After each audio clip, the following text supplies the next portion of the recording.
Hi everyone, this is GoGoDM and welcome to tonight's episode of Perilous Pursuits. Before we begin, we'd like to do a shout out to our Perilous partner Describe. For those who don't know what Describe is, spelled DSCRYB, it is a website resource for DMs where you can search a database of thousands of pieces of information related to your fantasy game to help you describe things to your players. For instance, you could search for a place, an item, a creature, or situation, and Describe will put up a professionally written box text on your screen that you can read to your players.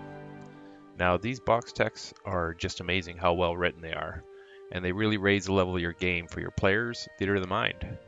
We have used Describe in our games, and our players have loved it. It's really an amazing tool for every DM, so I would highly recommend you go check them out. So we have a link in the description, and if you decide you'd like to subscribe to their service, use the coupon code PERILOUS at checkout to get an additional 10% discount. And thank you again to our Perilous partner, Describe. And if you'd like to support our Perilous Pursuits and get some cool perks, consider supporting us on Patreon. Our patrons can get access for things like private links to our after-show discussions, listening live to our shows on Discord, submitting NPC names for use in our games, playing an NPC in a game session, and even becoming a core player in a future Perilous adventure. So we would really appreciate your support, so check it out at patreon.com/perilous. And now, let's go ahead with tonight's episode of Perilous Pursuits.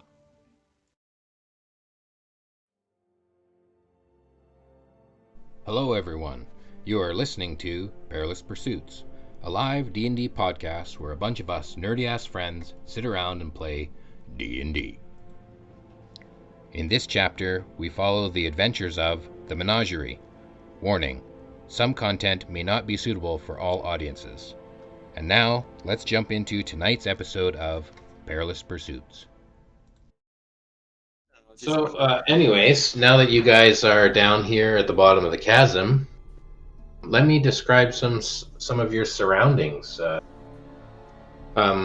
On the south side of the lava river that is flowing through the chasm here, there's maybe 60 feet of space between the lip of the lava river, which is a little ways below you. It's not, the lava doesn't come right up to the edge like water on a shore. It's kind of down a short cliff. Maybe it drops 20 feet to the surface of the lava. And the lava doesn't really seem to be flowing in a direction. It just kind of bubbles. But there's only about 60 feet from that lip to a sheer rock wall behind you that kind of makes its way up towards the ceiling, towards the opening in the chasm above you. So you've got about 60 feet of space there, and it stretches out left to right as far as you can see in both directions. And so there's no real indication as to what's along the edge of the river. And it's, aside from the two different corpses, the north side of the river is pretty much the same. There is a black kind of stone. Everything has like this volcanic dusting of ash that covers the floor. Were we on the south or the north? I can't remember. You guys Zzif are on the and south. Dagger are on the south, and Okay. Varn is by himself along the north. It's Varn and Andros, and Zzif, Kriv, and Dagger. Okay.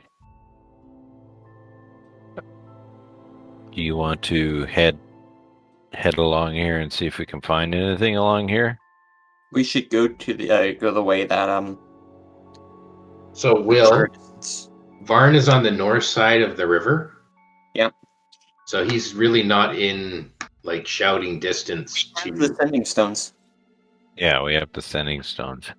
Oh, you have sending stones on either side of the river. Yeah. Okay, so you're talking into Ascending Stone. Okay. So if we were to head north, we know the chasm stops at some point there. So you'd think it would be a gradual path back out, potentially. I don't think so, but I think we got to head in one direction or the other. So let's just start walking north. South would be like deeper in would be our You based mean on east what we. and west, you mean? Because Oh yeah, I I'm guess. north and you guys are south. Right. Yeah, right. sorry. Well, we Well, know that deeper in would be in the middle of that crevice, right? So west. If we go east or west, we'll head towards the ocean. Yeah. And if we go east, we'll head towards inland. Assuming we're trying to get deeper in, the center of the crevice would be the deeper spot, probably, right? Yeah, but what about the lava flow? Is it going to get deeper and so it's going to just get wider and wider and wider? I don't know. You guys on roll 20? Oh, yeah. Yeah. Okay, so you on the crevice here, you jumped in right here. Yeah. Oh, so we're near the middle of it anyway. We're at the middle of it, basically. That's Okay. where you guys decided you wanted to jump in. That's where you I went. say we go up this way. All right. And basically, I'm giving you directions, like they're like north, south, kind of east, west, are going like this. Okay. For the time being, this Okay. is sort of our heading. You know what I mean? So we're Yeah. gonna head east. So we're saying east, so it's like this. Yeah. You Exactly. know what? East. We're going to, yeah. Right, but for now we're just going to call that east, and then we won't have to be all crazy with our directions. Okay, so you're both headed east on either side of the river? Yeah. Do you have any way? Did we think of any better way to get you back to us? I have taken off Andros's cloak, and while we're walking, I break my walking stick with cut it apart with a dagger, and I'm going to try to make a hang glider. Oh God. Okay, you can do that if you take time to make it. You can't do it while you walk. Can I prepare the materials for it though? I know it doesn't really have any purpose, but If you want to, like, what sort of tools do you have to make this out of, like, as far as your equipment? I have my dagger, which I'm going to be using to cut a hole into the cloak. I have my walking stick, which I'm going to cut in half for 2 handles. And I'm pretty sure I have my artificers. No, I have alchemist. Do you have, like, a tinkering tools? Oh yeah, I can with my class ability, I can make any tinkering tool. Okay, so does that take time to make? I will double check quickly, but What are you making them out of? like You magically can create them as. I'm really? magic. Oh, It's- okay. It's a mix between magic and science. You can also create thieves' tools, I think, as well, if you want to, or something. Yeah, I'm pretty sure I can make any tool. Are you telling us you're doing this? Yeah, Does it make sense for us just to stop for a minute and let you try and? I would suggest Oh, no, we that's just a- scout first, and before you take that risk of jumping over lava on an untested flying machine. I know. I'm just preparing this for if I have to, if we get into combat and then I can't win. Yeah, Oh, if you okay. get attacked by yourself on that side. Yeah, you're screwed. But I'm also using my raven to fly up and fly back, and I'm going to be teaching it certain phrases because the raven can mimic speech. So if it sees something, it can come back and tell me. Okay, so you've made a raven. I think we've already established that part. Yep. And that's a 10-minute process. It's a ritual, right? Yep. Okay, so say you've made this raven while the other guys are looting the Kriv and giving him his proper send-off, his burial, into the lava river. And now you're going to send your raven up, just like spiraling in a circle above you, or to head north or west or south. I need to know where you're sending him, and then I'll have you do a perception roll with the stats of the raven. I'm going east along where we're going, and then Okay. after that, I'm gonna go back west. Okay. And So I do you just have- read the thing. My I can't do it without an hour of rest. My artificer thing. Okay. So I'm gonna do that when we have a short rest or whatever. Okay. But I can talk to your raven if we want. If it sees some stuff, I can talk to it once a day. You can just talk to Varn using the sending stone. No, but if the raven sees something important we need to know about, and it speaks a phrase to you that's simple, it could explain it in more detail to me if it wants to. If we want to do that, just an option. okay, its perception is 13. Okay. You see through your raven's eyes as you instruct him to fly, even say 100 feet. I'm pretty sure you can see within its eyes within 100 feet. Can I? And Except with that warlock thing. you can see that the lava river continues along this western path. And out at 100 feet, you can see a little dust cloud. There's something making a little dust cloud. Looks kind of like a four-legged creature. And this is on the north side, 100 feet to your east. Okay, I'm going to message the guys on the north side. How far away from them again? I'm gonna say it's like 100 feet away. It's around. There's a creature stirring up dust 100 feet away from you. On our side. We're on the south side, aren't we? We're on the south side. Oh frick! On my. Yes. Yeah. Your side. Shit. Okay. Maybe we can go check out what it is on this side, and at least if it comes across, there's two of us. It seems to be moving though. If it's stirring up dust. Which way? Which way was it going? It's just you just see a dust cloud. It's not like traveling. Oh, well, so let's start walking, Zzif. Should we stealth ahead? Yeah, let's stealth though. Yeah, definitely stealth.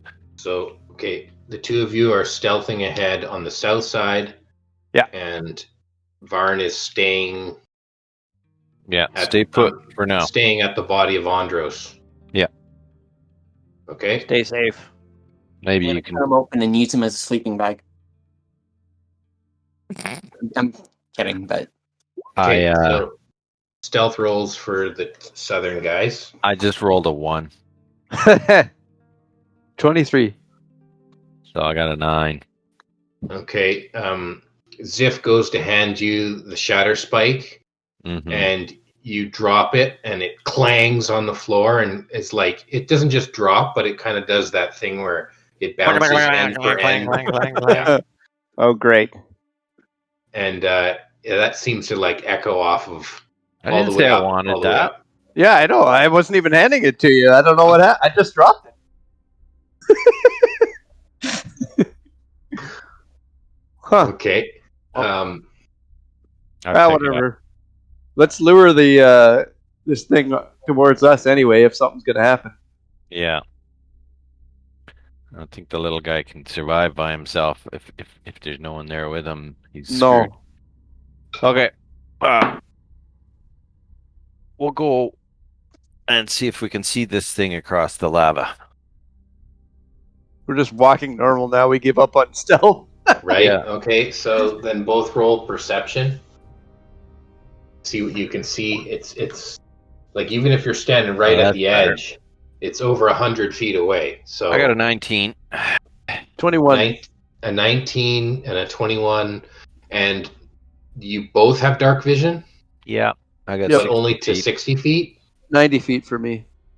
Okay, so it's you can make out where this dust cloud is, but that's all you can see. This little dust cloud off in the distance. It's just beyond your sight in the darkness. I'll bang the sword again. Make some noise. On purpose this time. Yep. Okay, the dust cloud stops. Bang it against Zzif's shield. The flat of it. Okay. The fuck? The dust cloud kind of stops, and you can see that there's actually what looks like 4 eyes that peer out across, and you don't see the image of what it is, but you see these 4 eyes. I draw my they're bow. they're peering out. You don't know whether they see you, but you know they're looking across the lava at you. Well, we don't know if it's hostile yet, so. But I will pull out my bow as well and draw it. I'm gonna separate from Dagger so that I put like 20 feet between us. Yeah, I guess you're invisible to it. Yeah, I hope so. Hey, 4 eyes. My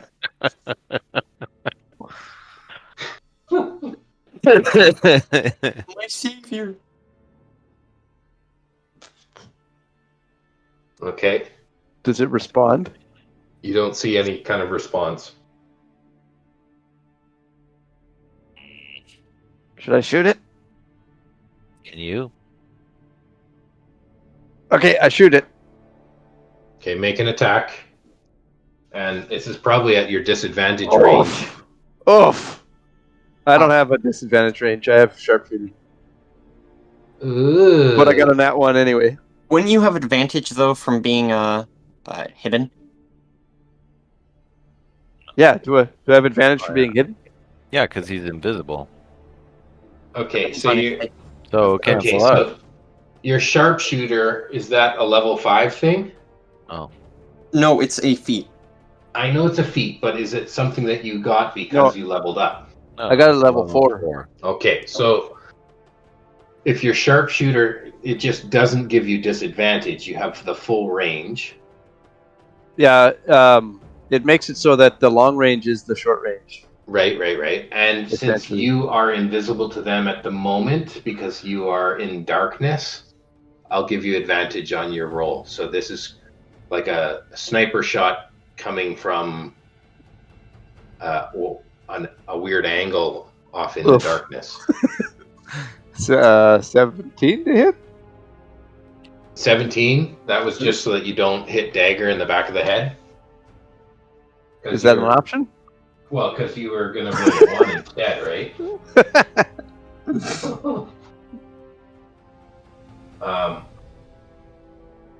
17 hits, and you hear a little shriek.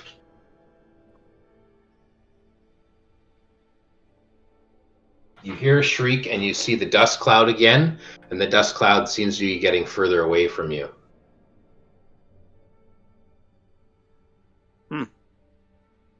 Doesn't seem to be a problem.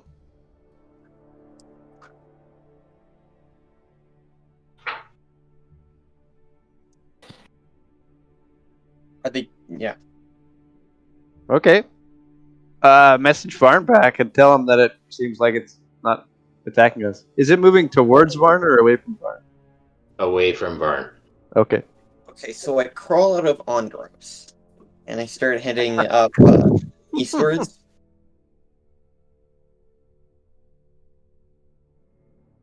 You're going to head east, okay? Yeah.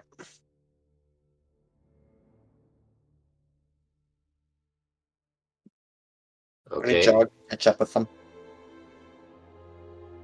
So you're Maybe coming to the point across the river. You should just stay back. I think you should just don't get close enough to provoke this thing. Stay away. Okay. We'll, I just, don't know. we'll tell you where it is, and you just stay back enough that it doesn't see you. Yeah, because I don't think it's a good idea for me to stay near Andros because he is. Oh yeah, you know what? I'm gonna be kind and I'm gonna shove him into the lava. So he's. You can't How move are him. you? There's You no can't way. move him with your strength and his Fuck size. yeah, my strength of 4. Yeah. He was a betrayer anyway. Just leave him. Okay. Let the birds peck out his eyes like he deserves. I don't know if there'd be any birds down here. Volcanic gas is nasty. Yeah, that's going to affect us eventually.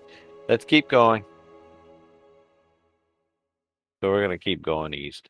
Okay, you keep going east. Keep our eyes open. Okay. I'm stealthing again. Okay, then roll a stealth. I'll How about stealth. Dagger? Are you stealthing? Yeah, I'll try and stealth. 17. 19.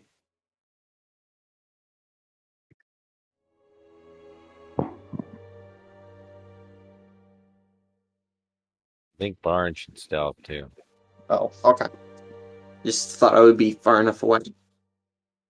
Oh, I hate this dice. You never know if there's something up above on the cliff or something. Who knows? Okay, I got an 11. Yeah, that's good. It's one above 10, so.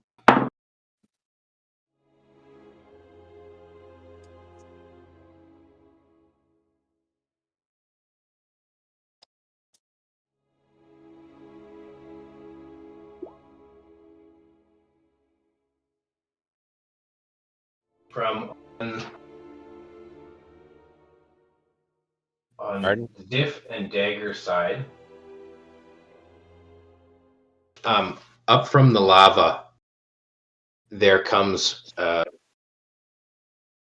creature that pulls up, rears its head up out of the lava, and turns to look at you. Got 4 eyes. No, it does not have 4 eyes. It's maybe like 60 feet in front of you, and it kind of rears up, and lava's just dripping off of it.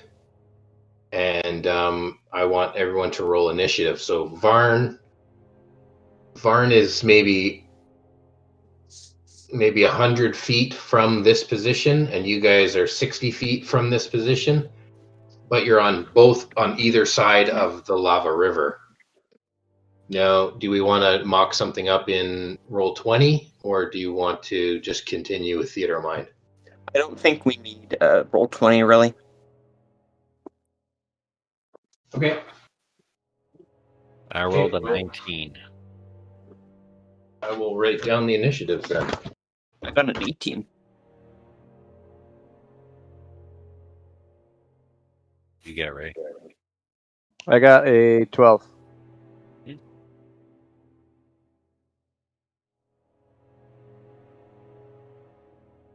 Okay.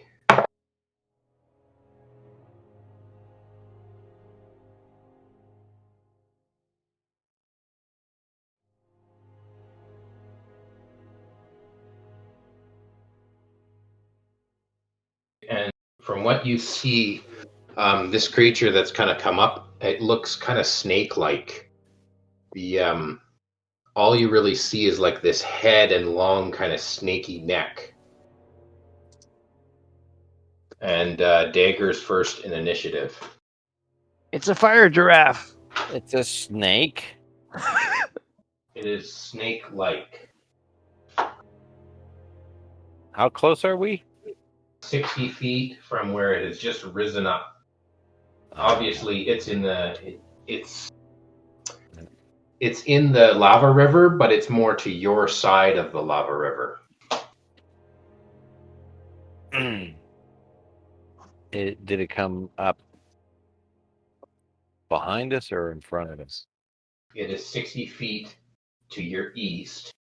Okay. So it's in front of you as you have been traveling east. Okay. Do I think it has noticed me? Oh, yes. I'm going to fire my short bow at it. Okay, make an attack. That was shit. That's a 13. 13 kind of looks like the arrow burns up before it even gets to the fire snake. Oh shit. Yeah. Now we're in trouble. No, you're looking at firing things.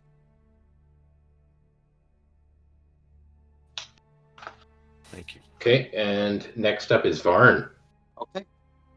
So I'm you're much further away. Yeah. Because you are kind of trailing behind these guys. So maybe you're 100 feet from the fire snake, and he's got his eyes fixed on Dagger and Zzif. Well, I'm going to try to get within range with my light crossbow. What's its range? Its range is... Why is this annoying? Sorry. Crossbow light, its range is 80 to 320 feet. You said it was 60 feet across, right? The lava? The lava's 100 foot across. Okay. So I'd have to fire with disadvantage. Yep.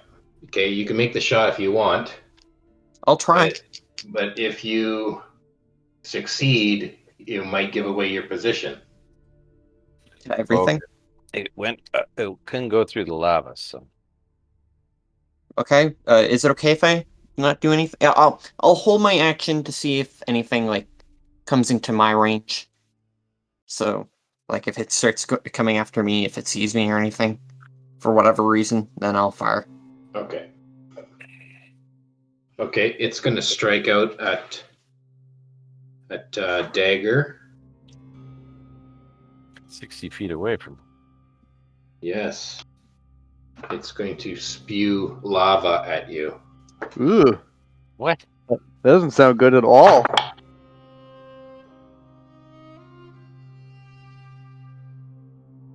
15. What's that? 15. Does a 15 hit your armor class? Yeah, that is my armor class. Okay. So it spews a little bit of lava out, and this molten hot lava hits your body. You take 4 points of damage and are on fire.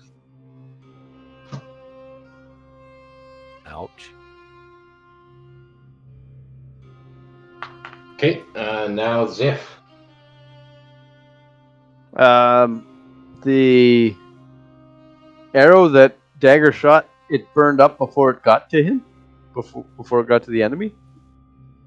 Yes, it burned up on its way there.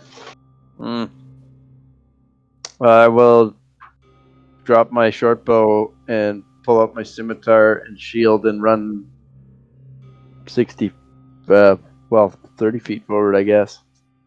Oh. What's the goblin thing? Do I get to dash for free? No, that's just I can disengage your height. Alright, I will pull out my sword and my shield and run up to it and dash up to it. That's my whole turn. Okay, so you're dashing to the edge. Yeah. Okay. So you, let me get this straight. You have your mirror shield now. Yeah. Which has resized to be your size. Because it used to be a tower shield, but now that you're holding it, it's kind of shrunk down to goblin size. Buckler. It's still very shiny and has all the same kind of abilities. And you're using your diamond scimitar? Yes. Which And I don't know what it does.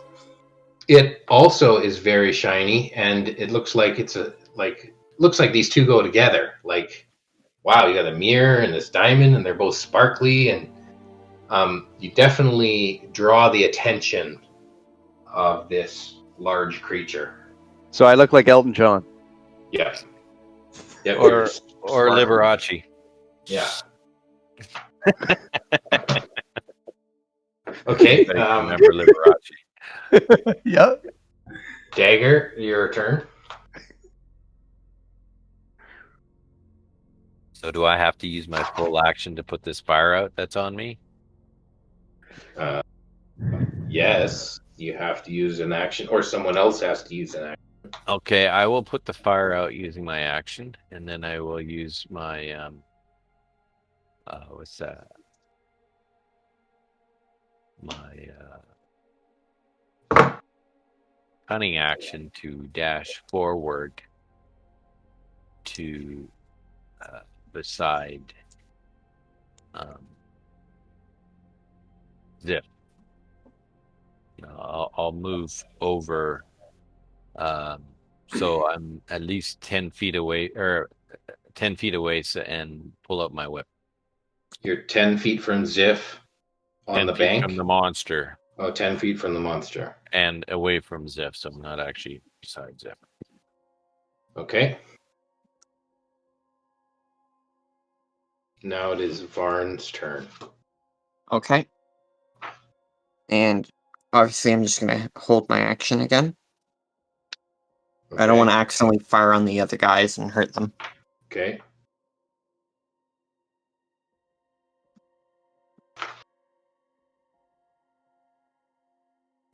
Okay, then the fire snake, seeing Zzif, is going to bite at Zzif.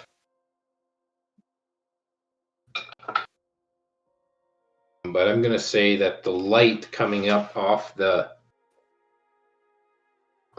the lava, that his shield is able to catch some of that light, and that's going to impose disadvantage. So his bite is going to be rolled at disadvantage. Yeah. That was a natural 20 and a 6. I would like the 6, please. Okay. So just as he's about to strike that blinding light, you kind of angle the shield so that it's shining up in his eyes, and it causes him just to snap right beside you. You are going to take... Let me just roll it. You're going to take 1 point of damage. Just heat proximity damage. Ugh. So it didn't hit you. But just being close enough to it, you're going to take some damage. You're not on fire, but you did take some heat damage. Sickly sweet smell of skin boiling. You can't smell anything, Varn. You're too far away. I know. I'm just... I know it's from metal art, not like the actual smelling of it, but poster. Okay, Zzif. I will attack with my sword. With my super magic sword that I don't know what it does. Super magic. Okay, here we go. That's 24 to hit. Okay, and we can say that as he snaps right past you, that you're able to swing the sword like while he's, you're taking this close heat damage and you're hitting him as he's snapping at you. That does hit. So that is 7 damage plus, is it like couple D20 damage or 2D20? No, there isn't actually any extra damage that happens. But as you strike, you see that the blade, as it cuts into this individual, as it slices his neck, the little bit of blood that is on the edge of the blade, it kind of drips off of the blade, and you can see that 7 little diamonds fall off onto the ground. What? Okay, The cool. money-making... Wow, I like this sword. So you did 7 hit points of damage. There are now on the ground. You don't immediately get these, but on the ground there are 7 GP of diamonds on the ground. Cool. Is this going to end up with Zzif performing self-harm to get money? This is really... No, don't worry. I'll harm all you guys first. Okay. But I'm definitely going to look like Elton John for sure now. Hey, I'm only Blood worth 28 diamonds. gold pieces right now, so. Blood diamonds. Okay, and Yeah, literally blood diamonds. is that your turn? Yeah, I don't. Yeah, that's good. Okay, then you take 6 points of heat damage. All right. Dagger's going to attack with his whip now. Okay, I crit. nice. Time to... Get a lot of d6s. Mm-hmm. You know, instead of a spider, you should have multi-classed into a paladin and been able to smite on your crit. But we think that would be a good mix. Okay.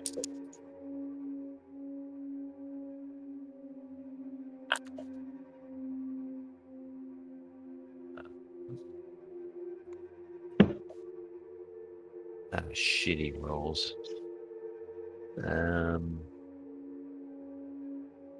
3 1s, 2 3s. No, 4 1s, 2 3s, or 3 3s. So, and a 6.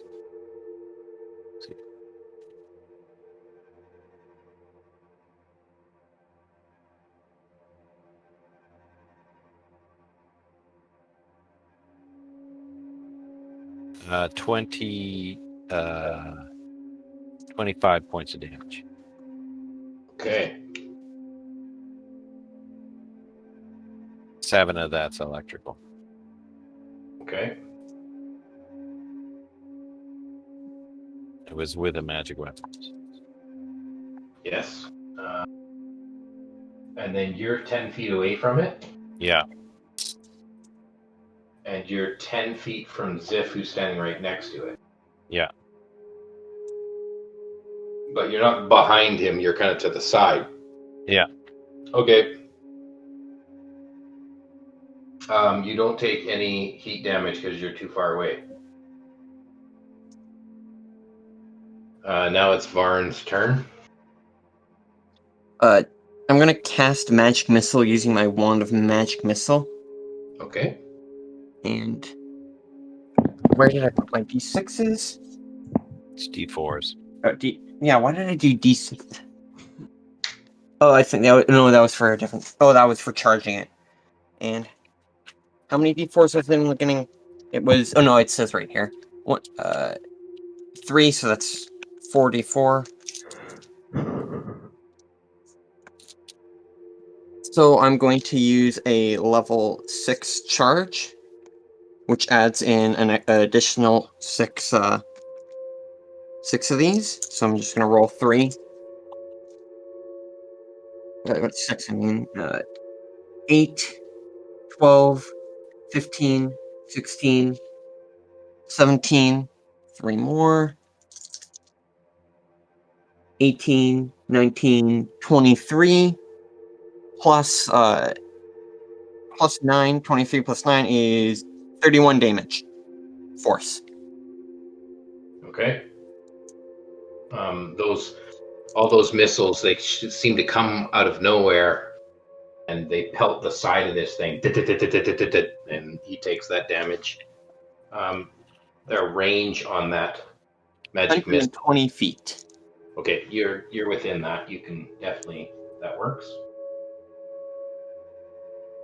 And you can see that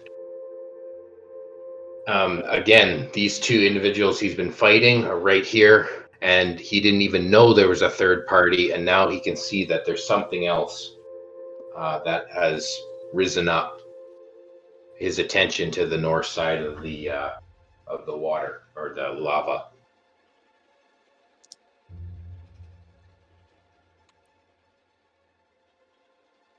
Okay. His reaction is going to be that he lifts his tail out of the water, and it is right beside you, Varn. Fuck. He is going to make a strike at you with his tail. I cast shield. Even before I make the roll? I'm gonna do it before the roll, yeah. But you don't need to, though. You get to know what you roll. I roll real bad. Yeah. Well, my character doesn't know that. He's panicking. Seeing this long tail. Yeah, that's fine. It's still, I have to make the roll because... And he hasn't moved away from us. His tail's on the other side. Yes. Yeah. His tail just came up beside, or a tail.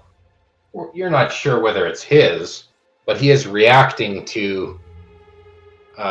he's reacting to getting hit. My God. 22. The roll is a critical fail. His tail I falls still off. have that for a minute. The shield, so. No, one Okay. round. 1 round Oh, 1 round. to the end of your next turn. Well, I dealt it a good amount of damage, so. It's probably gonna hit me again. So at the beginning of your next turn. Can't remember. I can check. Because you are role-playing your character and you cast the shield, I'm going to say you still have to burn the slot. I did. And the natural one just bounces off the shield. Good job, Varn. He's going to make a bite attack at Dagger. He has enough reach that he can kind of snap forward to get you.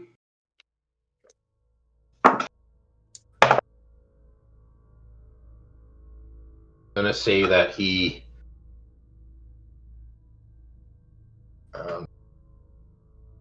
nope, that's just a miss. And then he's going to snap at Zzif. And that with disadvantage, that doesn't hit. But Dagger is going to take 3 points of heat damage. Because as he snaps forward, he doesn't actually bite you, but you come within proximity of his heat and take 3 points of damage. Well, I don't have to shave the rest of my body because it's just burning off. Zzif, I don't have to bathe now. Zzif, you take 2 points of damage, It would be caked right on you. Like, and then it's your turn. I didn't know you bathed.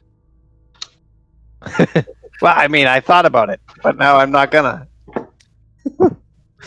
Tell me you didn't even bathe after we went into the sewer? Nope. Varn said he was was your gonna bath? cast the You all Varn swam cast the thing on me. upstream. So, You all swam upstream. oof! I That try to didn't go attack well. and I do not succeed. Okay. And then I'm going to bonus action disengage and back up 10 feet. Okay. You can do that. But then I don't hopefully take fire damage. Maybe. You don't take the heat damage. Okay, Dagger's turn. I'm going to whip him. Whip him good. Okay.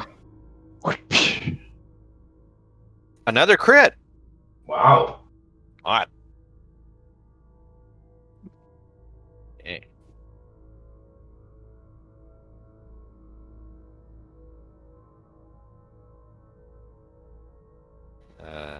Well, that's not too bad. Good, but it's not bad.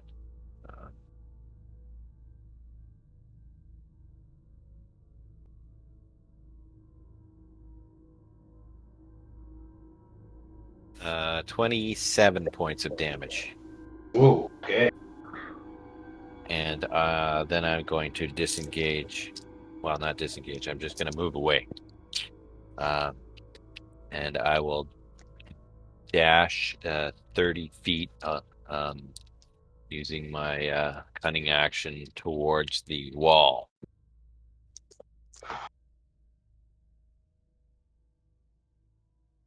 Okay, so you are disengaging? Yeah. Okay. Well, I don't have to disengage. I attacked him, so Oh, now right, he doesn't swashbuckler. Okay. Yeah, he doesn't get attack of opportunity against me. Cheat. Okay, Varn, what do? This tail has just bounced off your shield. It looks like the tail itself looks like it's made of lava, and there's like lava dripping off this magical force in front of you. I take an action to disengage, and then I book it westward. Okay, All of going us west. disengage. Okay. The fire snake is going to submerge himself back under the lava. So Okay. the tail goes down, the head goes down, and goes back in the lava. Huh. Do I see it go back into the lava? Well, you see the tail go down. Ah. That's kind of what you're focusing on, and Dagger and Zzif see the head sink back under the lava. And now the lava itself seems to be swirling about, and there's some motion. We see which direction that motion is moving in. It kind of looks like it's just swirling around. Let's hug the wall and try and get past this thing. Are you telling Varn? Yeah. Okay, and so your intention is to keep going east? Yeah. So Varn just ran west. If I get the message, I will. You're going to double back? I'll double back, but I'll be extremely cautious and like hugging the wall as tight as I can. Okay, so you're effectively, if you're on the outsides of the wall, you're 60 feet from the lava river on both sides. Yeah. Okay. Okay, then you continue eastward. How far? You go another 20, 50, 100 feet. Just keep going. Like, Remember about the dust monster? yeah. And are you being stealthy or are you just running? Stealthy. Yeah, Okay. stealthy. Okay. Roll for stealth. Although, if we're all going to be stealthy, Varn will be the least stealthy of us, most likely. Which is Well, I have Dex, but I'm not. I'm just not. I don't have a proficiency. I got But I did get a 21. all right. Well, I got fucking 10 or something. Well, Really? Yeah. 12. yeah, because you rolled a You rolled 2. really shit. Yeah, I did. I rolled a 10, so I got 18. Okay. Where are you rolling on? Roll 20 or what? Yeah, roll 20.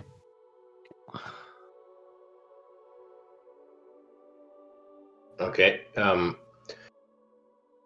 You Zzif and Dagger head another 100 feet to the east, and Varn, I'm gonna make a roll here.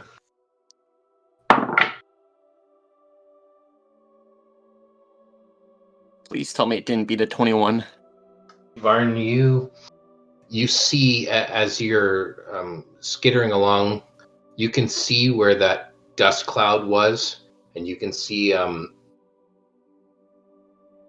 that the ground has been disturbed here, but you're able to just kind of close your eyes and keep running, and you stealthily move along, and you don't disturb anything, but you don't stop to take a look. You just keep going. You are managed to get past this without it seeing you or disturbing it, because you're just quickly getting through. Okay. So you're now, say you're successful, you make your way along, and if the others want to wait for you then you can catch up to them. Otherwise, you move at a slower rate than them, and so... Oh, no, I moved 30 feet. Sure, but they're moving at 60 feet. Yeah. So you'll never catch up to them unless they slow their pace. I'm going to message them to if they could slow their pace, because if I get caught up, it's not going to be like what happened with them. Because... So will you guys kind of hold back and wait till he gets even with you across the river? Yeah. Okay, so now you're both 100 feet from that last battle. You're Like, 100 feet further east. Okay. 200 feet further east than where you dropped in. Okay. Wow, that's all we've moved? Yep.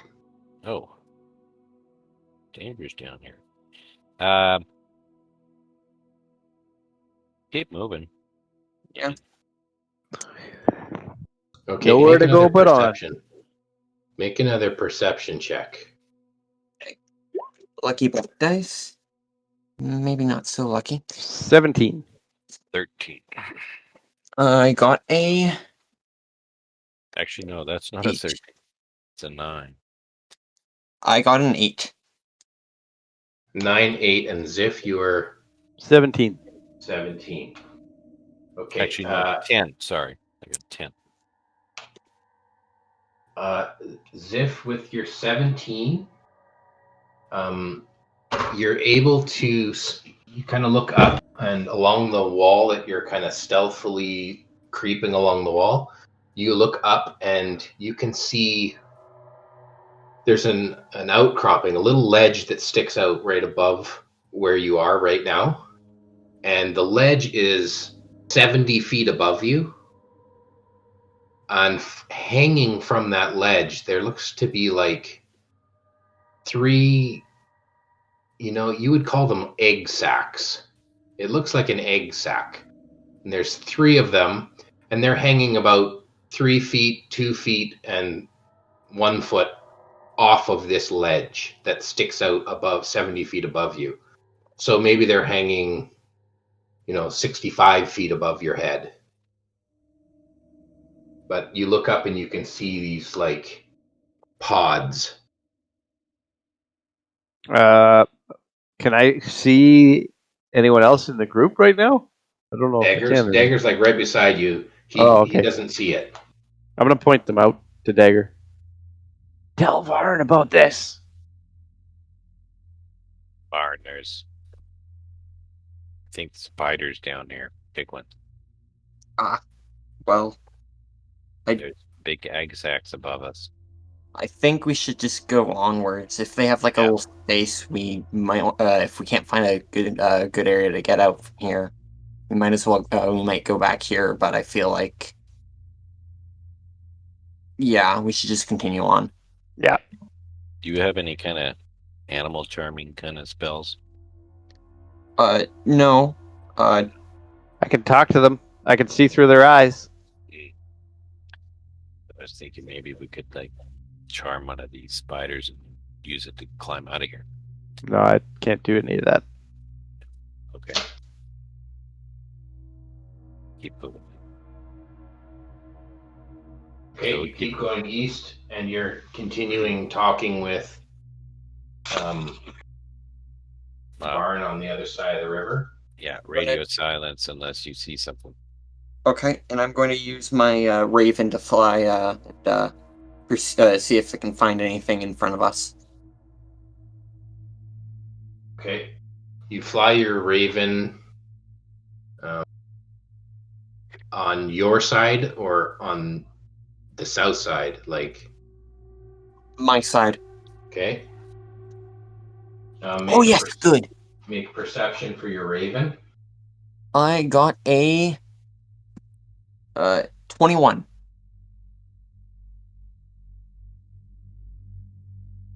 At 21, you can see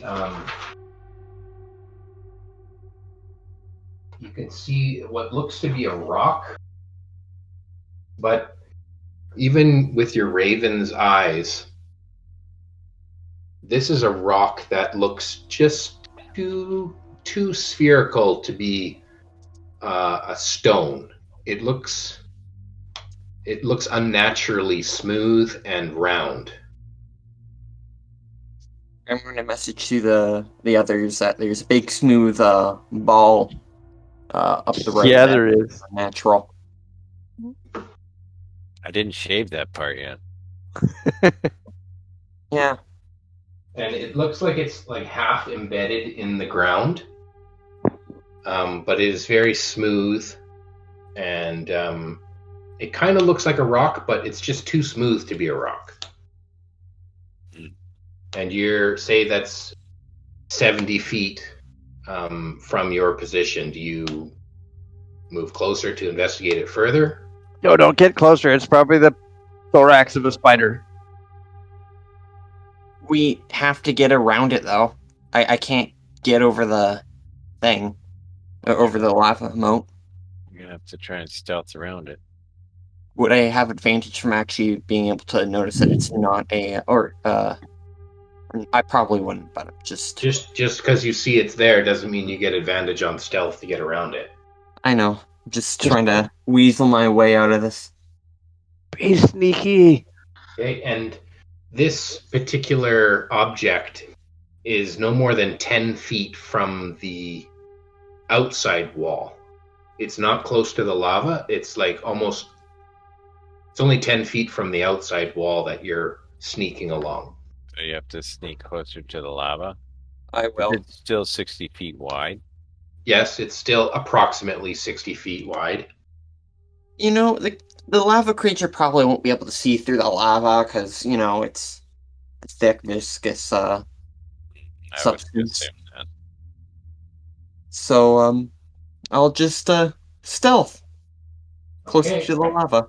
Okay. 10 feet, still 10 feet from the lava. So it's not, so I don't know. Okay, make a stealth check to get around or to get past. I rolled a 15. Okay.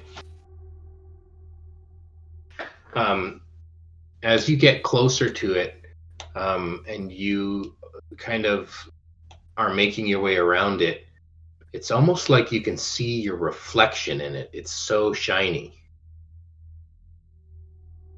And then you're able to get past it, and you feel as if nothing was disturbed, and that nothing noticed you, and you get by. You sneak by. Can I roll history to see if I've ever heard of anything like this? Yep. You can roll a history check. Okay. Great. That is a 6. That is a 13.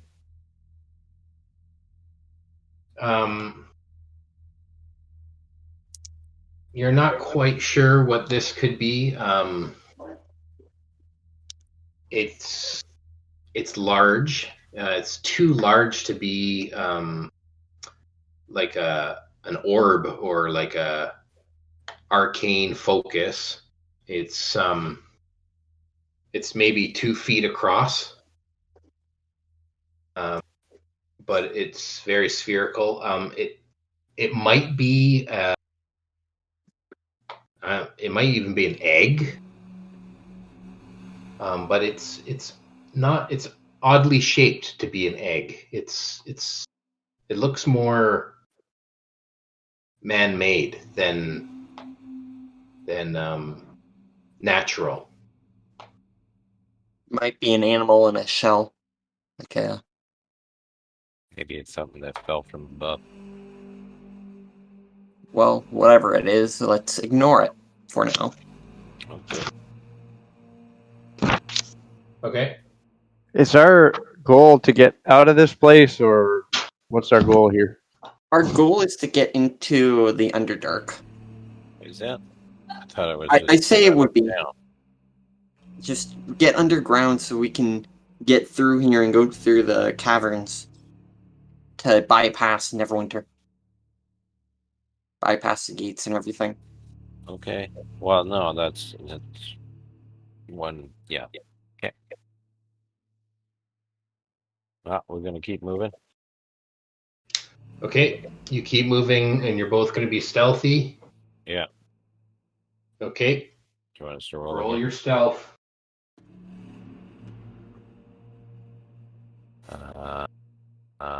22. Oof.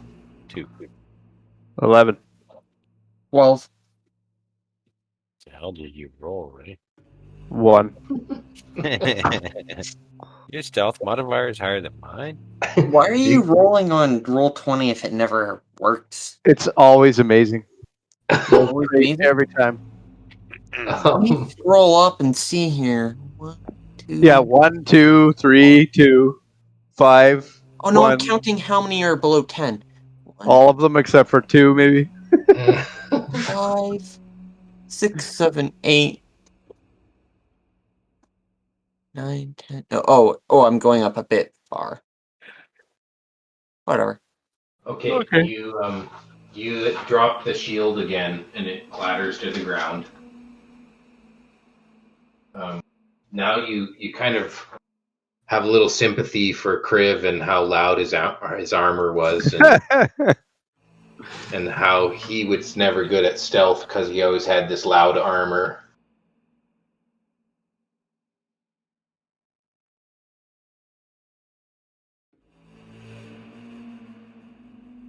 Zzif and Dagger, give me a perception check. Oh, that's amazing. 9. 19. Okay. 19.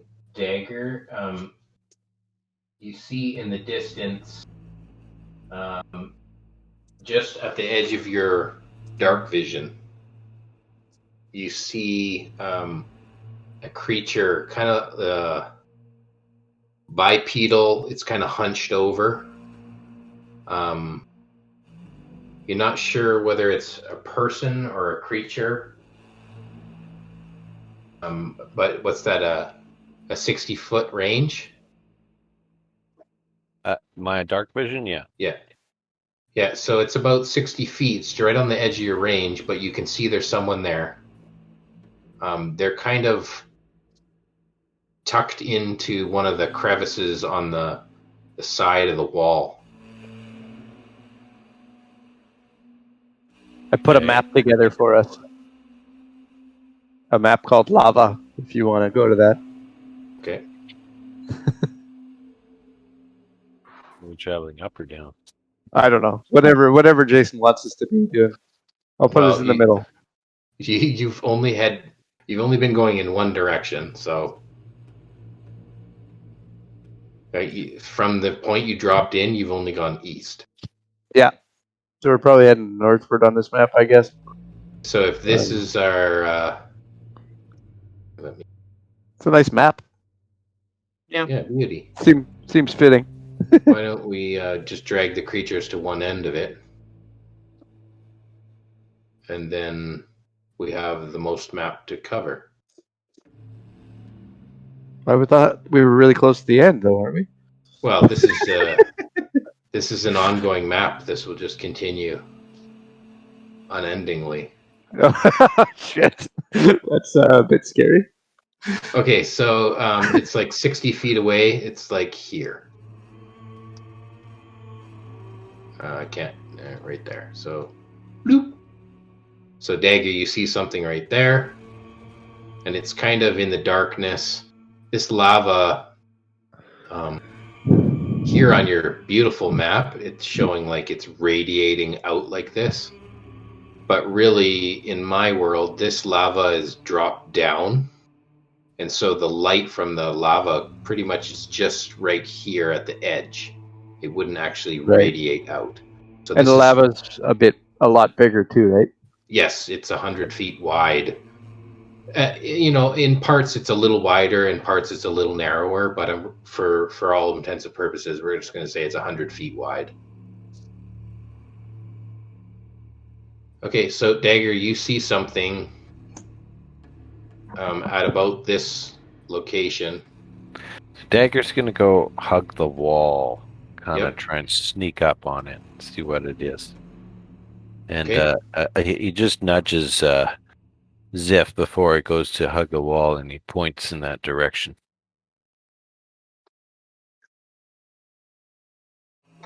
And then, so you want another stealth roll, or just using the one I had before? You can use the same one. You're sneaking up on him. Yeah. I'm walking straight forward with my natty one. Well, I nudged you. And Yeah, my stealth roll was a 1. Your stealth fail was back here. So you dropped the shield back here, and you had to go back to pick it up. Okay. Okay. So Dagger's gonna sneak up, kind of peek around the corner, see what he sees. Okay. You see what looks to be, at this distance, now that you're much closer. Yeah. It looks like a large frog creature. And it's facing away from you. A frog creature. Yeah. At this distance now, you can kind of see it's like it's a large creature. You said it was bipedal. Yes. It's like frog-like. It's not a frog, thanks, Ray, but it's not a frog. This is fine for representation. A grunt? Oh, okay. Sure. I don't care what it looks like on the map here. Just quit fucking around, Ray. Okay, here he is. Okay. And it's large, you say? It is size large. Okay, so it's a large creature. Does it making any sounds? Nope, it's not making any sounds. Is there any that raw its skin is kind of red, but that might just be the light is doing something.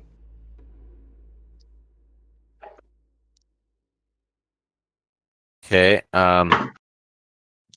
Dagger is gonna pick up the fuck. It's red. Uh-huh. Oh, brother. Just stop, Ray. Distracting. Dagger's gonna pick up a pebble or something off the ground. Yes. And he's gonna throw it as far forward and towards the edge of the lava as he can. Okay. Show me with this snap tool. Show me which direction you want to throw this thing. Right over here. Okay. And you're trying to throw it into the lava, or No, so that it hits here? I just wanted to hit the ground and kind of, distract this thing or make it go investigate that thing. Okay. You want me to make a roll? Yeah, make a roll. See if you can hit your mark. A crit again. Okay. It's a crit, though. Beautiful. Your perfectly skipped or smooth stone flies from your hand, and it hits this rock right here, right where you intended it to hit, and it makes just the right amount of noise to that is what you intended. It's the perfect distraction. Whether he goes for it, we don't know, but it's just what you intended to happen. Okay. Did I see him move at all? Yes, he's going to react. But he's only going to turn like that. Okay. I'm still watching him. Do I get any better visual on him? It's just this frog creature. Can I do some kind of check to see if I know what this thing is, or would I have... In a second, I need Zzif to make another stealth check.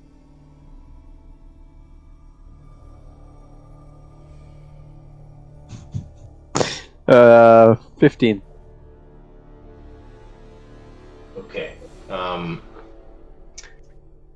15. With a 15, you're able to take a cue from Dagger as he's like waving you to get closer to the wall. So there's your 15 right there. Okay, and you would like to make Dagger would like to make a history, or it'd be history. See if you know what this thing is.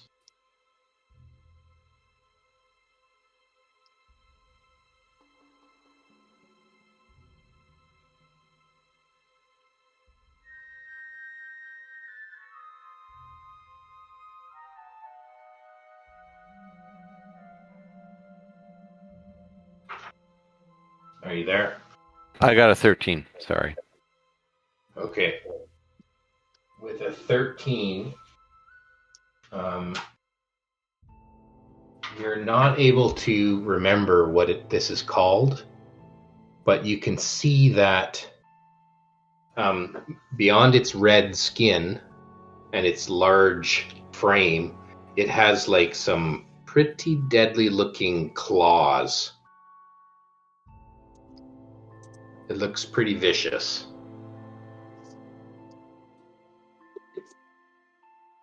It's large, so it takes up 4 squares. It's like that.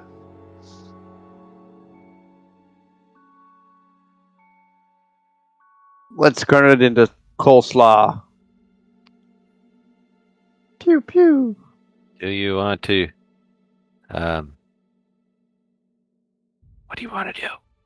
Go talk to it. Go for it. Hey, Frogman, what you doing? Do you say that? You shouting out at him? Okay, he's going to turn and attack you. Hey, don't attack me, Frogman. He's attacking.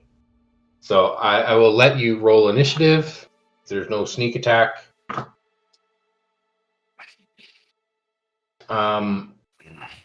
Do I even roll initiative? Oh, yes. Yeah, everyone can roll initiative. Those diamonds that you saw fall from your sword, you guys didn't stop and pick those up. Those just are on the ground back there. Oh, well. 7 gold pieces, no biggie. Yeah. Well, I'm just saying, like, it's not like the battle ended and you had time to pick it up. You ran from that. Mm-hmm. Okay.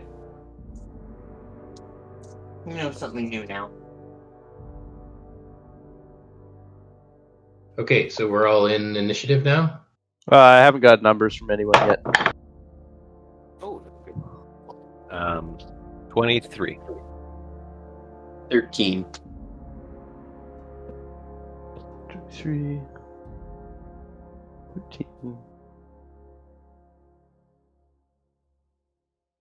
And Red Frog got 16.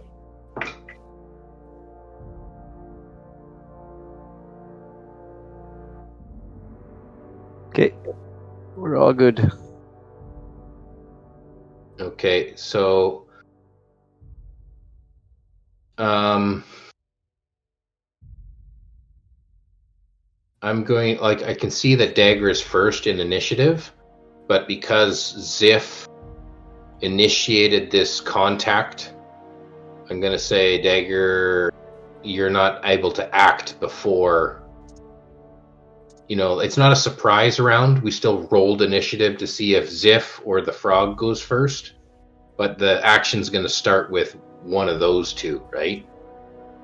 Does that make sense to you? Sure. So I go first? Well, he beat you in initiative, so he's going to go first. But I left it open to the initiative roll. So it's not fair because I rolled 5. You rolled a 5. That's what your roll was. Don't stop using roll 20. I'm not trying to take that away from you, Dagger, but this is the initiative for the two of them, and then you're going to be able to join on the... It's not a surprise round, perchance, because I'm not saying that there was surprise, but there is definitely Zzif and the frog were initiated in conversation that turned into battle. So he's going to... What does he do here? He bites. And he claws. Coleslaw. Okay, so it's going to be a bite and 2 claws. Here we go.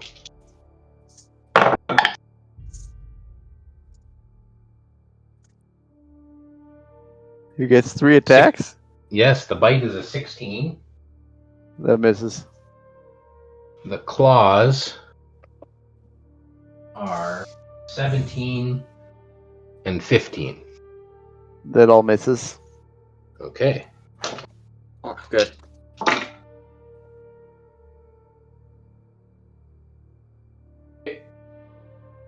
Then it is your turn. No, it's Varn's turn. Does it move? Does it move up to me? Yes. Oh, yes. He will have moved to. Yep. So, Varn, you see this action happening, and because you see it attacking Zzif, you can then fit into the initiative right here. You can make an attack even before Zzif can fight back. Can I roll history or something to see if I know what this creature is? Can you see it? I have dark vision, and I run up to the edge of the lava. Okay. You run up to the edge of the lava. And I can use an action to take the sight of my crow. The lava's 100 foot across, right? Yes, so here we're going 140 feet. Can you I see hate that? to be a downer for the party, but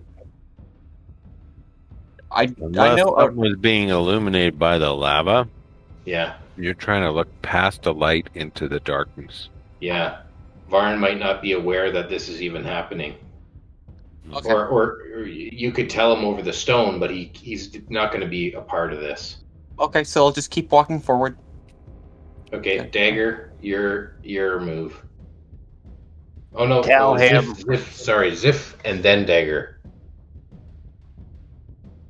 So you're responding to his multi-attack on you, even though you tried to talk to him. I will bonus action Hunter's Mark it. Yeah. And then I get, in the first round of combat, 2 attacks. So first attack is just awful. Just fucking awful, these rolls. Hey, look at that. Ah. So the first attack is a 14 to hit. 14 hits. 14 hits? Really? Wow. Okay. Who would have thought one of these things would be, I don't know. Scimitar's D6, right? Or is it D8? D6. 6. D6, okay, yeah. It's a short sword, but it does slashing damage, not piercing. So I do 12 damage on the first hit. Is Hunter's Mark once a round? I should know these things. No. It's every hit, isn't it? Yeah. Okay. Okay, so 12 damage on the first hit, and the second hit is rolling. It's 46.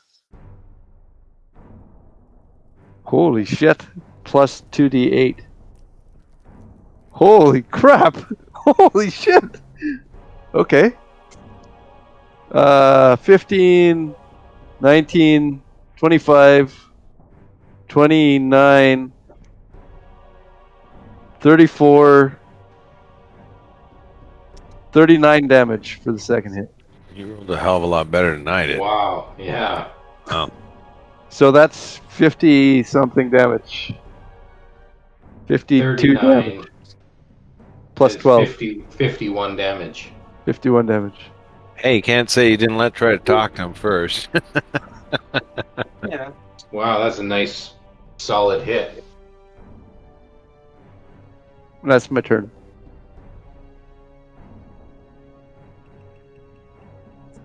Dagger, you see this frog creature chomp and swipe at Zzif, and Zzif returns with an equally ferocious. And 51 gold where the diamonds fall on the floor, right? If you're hitting him with your diamond scimitar, yep. Diamonds are just flying, like as you cut. Diamonds are just flying in almost all directions. Are they falling off the sword, or is the blood crystallizing into diamonds? You don't know. You're not here. No, but I'm just make So sure it's cruel. not the sword's just actually just a normal scimitar with like diamonds glued on. Right, you're trying to break my magical gift. Dagger is going to say in the sending stone, "We're under attack. Stop moving." And then he's going to step forward and whip this thing, and he's going to whip it good. Okay. A 16 to hit. That hits. Okay.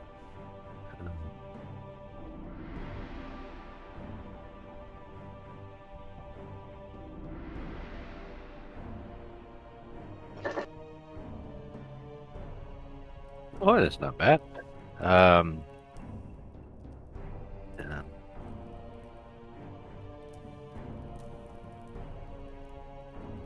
22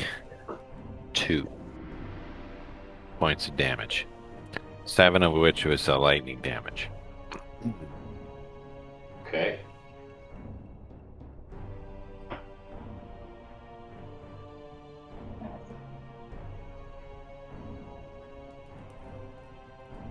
Okay. And then he's going to... Actually, I'm going to step back from there as well, since... I'm going to go to here now. Okay, that's my turn. Okay. The creature is going to make his multi-attack at Zzif again, the tank. A bite. The bite is 19. That it's Claws are 21 and 10. Ooh. so 2 hits. So a bite and a claw. Yar. And he's gonna have to do a con save. Yeah, it's not good. Mhm.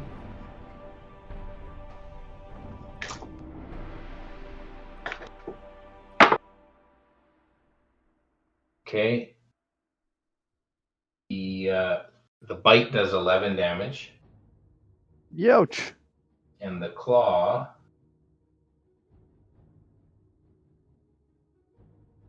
is this one.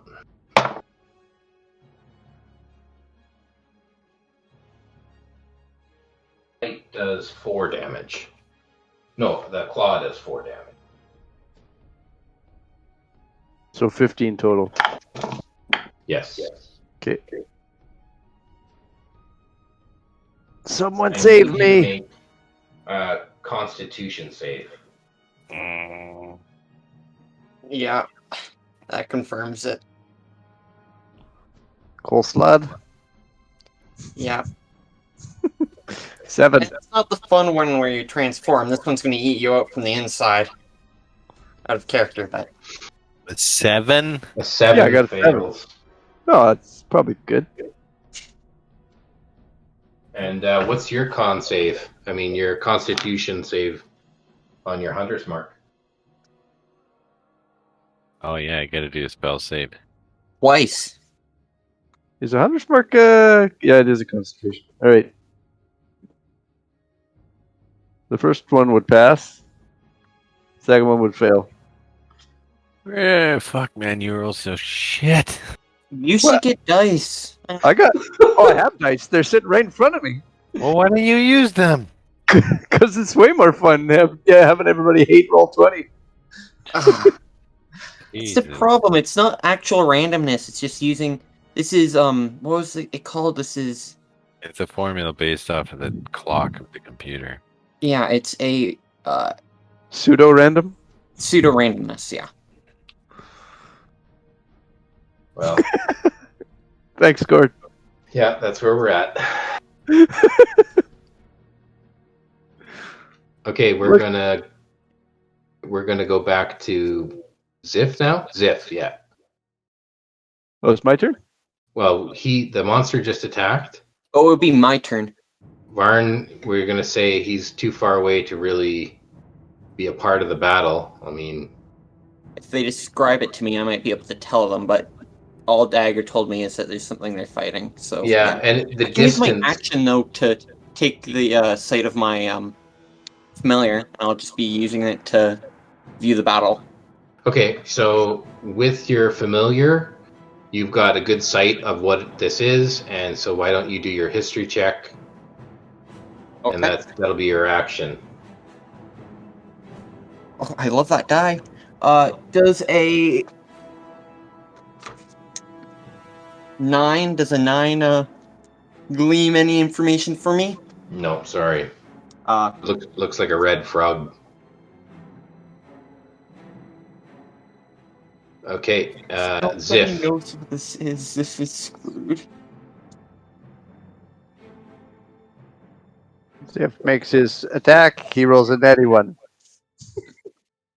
You rolled a natty 1. Yep. Okay, your magical diamond sword. You drop it. It falls on the ground. Mm-hmm. Okay. So it's still my turn. I can pick it up. It's a free action. No. What? If you wanna, no. Can I use a bonus action to pick it up?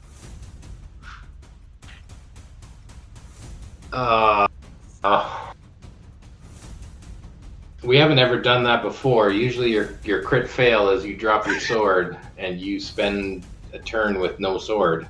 You can punch him. I'll let you pick it up at the start of your next turn, but until then, it's going to be on the ground. Okay. I will draw the dancing sword then.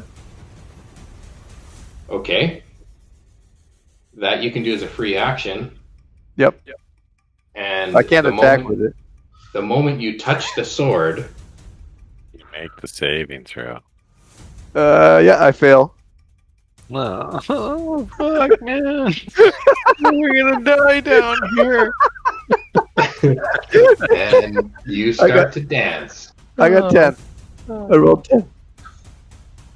Oh, Jesus. Okay, you start dancing. You're just overcome with this groove of this sword. Groovy. The sword, to throw it up is an action. Yeah, I can't make it function. But I can just have it in my hand. Okay, so it's just in your hand. Yeah. And you're dancing with the sword in your hand, and the sword says to you out loud, "Oh, yeah! Yeah! Yeah!" I don't know why, but like, just then I was picturing like Sonic.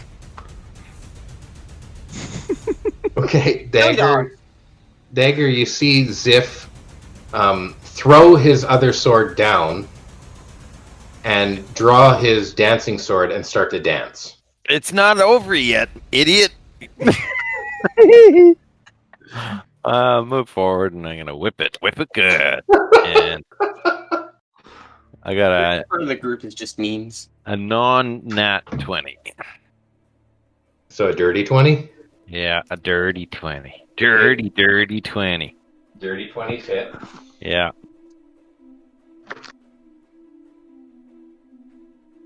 20 points of damage. Okay. And back up. Oh, you abandoning me? I'm almost dead over here. And I'm Well, dead. what am I supposed to do? I can't do anything for you. Take some shit here. I can't tank shit. That's not my character. Okay. Neither is it mine. My character is hit him and run away. You how much of that was electrical?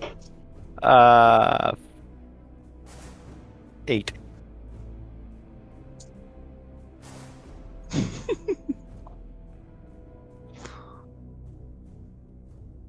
Sorry, you cut out there. That was 8 electrical? 8 electrical, yeah. And the total? 20. 20. Okay, so that's 12. So I'm going to just flat out tell you that your lightning damage is not working. Oh, well, that sucks. Because I don't want to have to do the math all the time, and it doesn't work anyway, so... Okay. Okay, I got it. Creature's turn, and you just backed away again. Yeah. Oh, well. It's... Yeah. Fucking coward. It's the end of me. Idiot. Fucking Dying. idiot. Dying, dancing.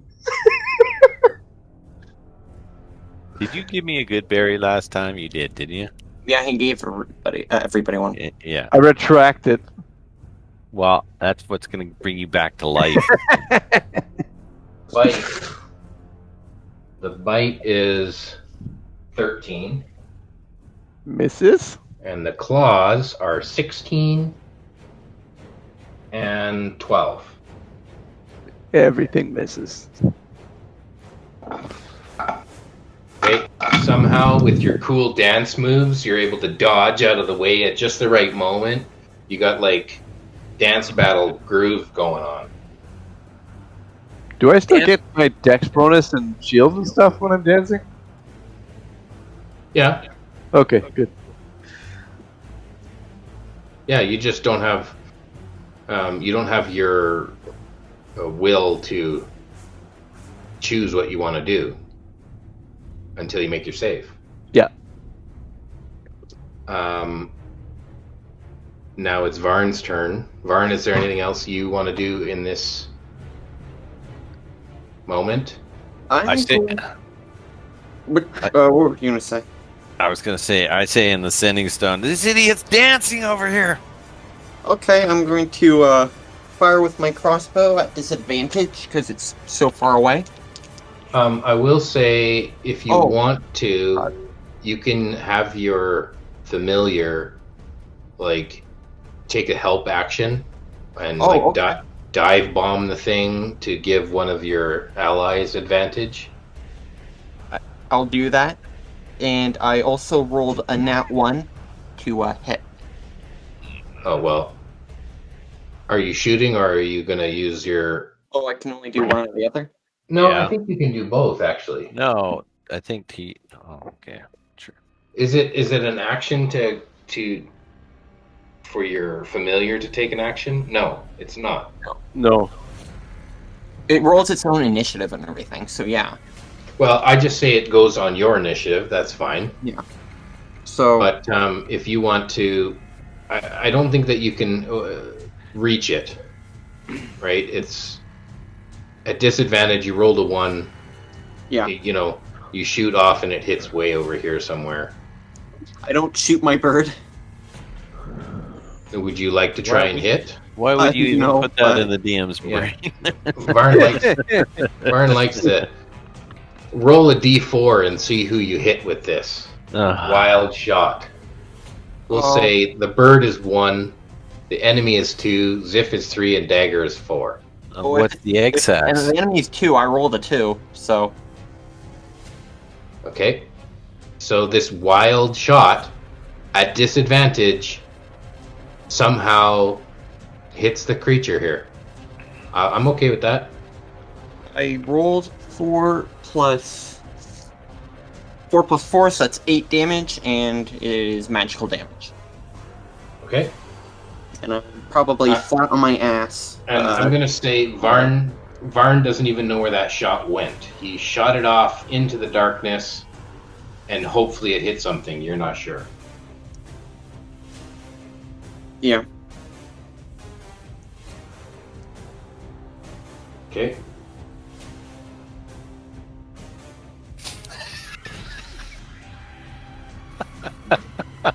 Are you guys posting GIFs again?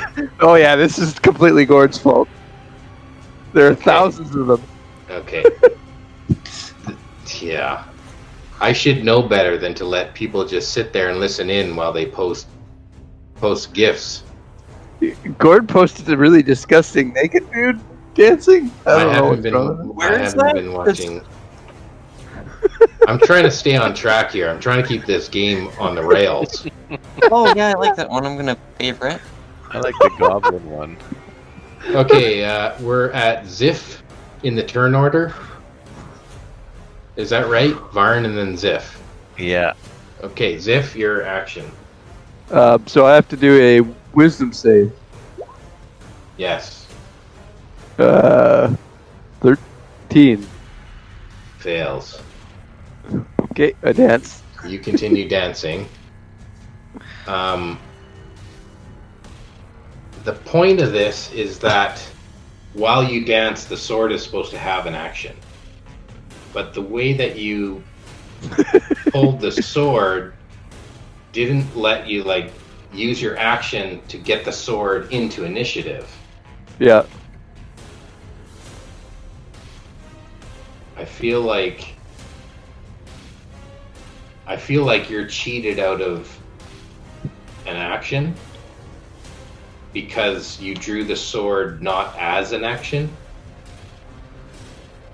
I don't know whether I should take the blame for that or whether you should take the blame for that. But I think it's Mike's fault. Holy, it's my fault. right, the point is Mike's fault. the dancing sword is fighting while you dance. Yeah, I know. It's my fault that I did it. I just wanted to have a weapon in my hand as for attack bop or whatever. Right? But he never makes the fucking save. Yeah, but I fail to save every time, so that's part of the fun. Well, if you make the save, then you have your agency and the sword is dancing. So, okay, you'll have to figure out how this sword works. I'm not going to... Not using it is the way it works. Yeah. Okay, so you keep dancing, and Dagger moves up. Yep. Dagger attacks. He's gonna whip it. Whip it real good. 19 to hit. Okay, that hits. And I won't roll the electrical damage this time.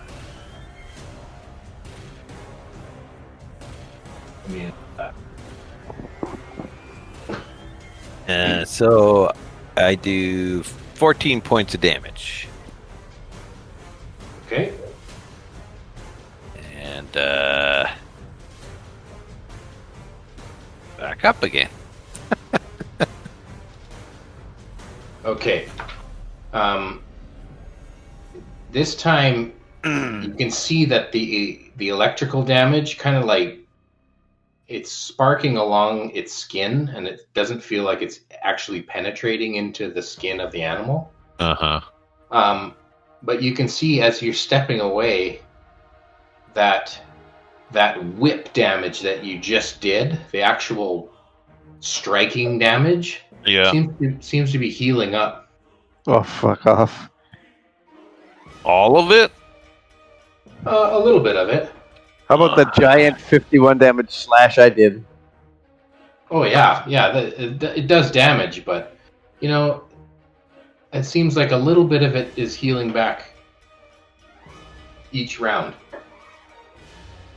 So the hits are still getting through. They're still damaging him, especially those big hits.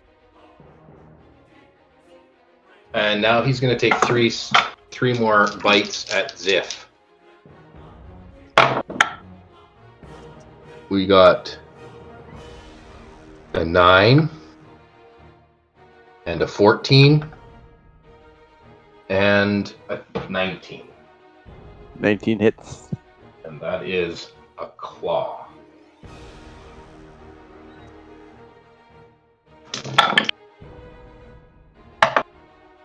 It's 9 points of damage. Oof. Still standing? Where's that good berry? Yeah, I'm still up. I need you to make another Constitution saving throw. Oh no. Oh fuck! I failed that big time. Quit rolling her. You get 2 tadpoles.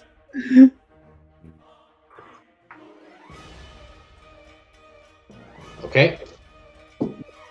Can I play the slot as my next character or no? Zzif.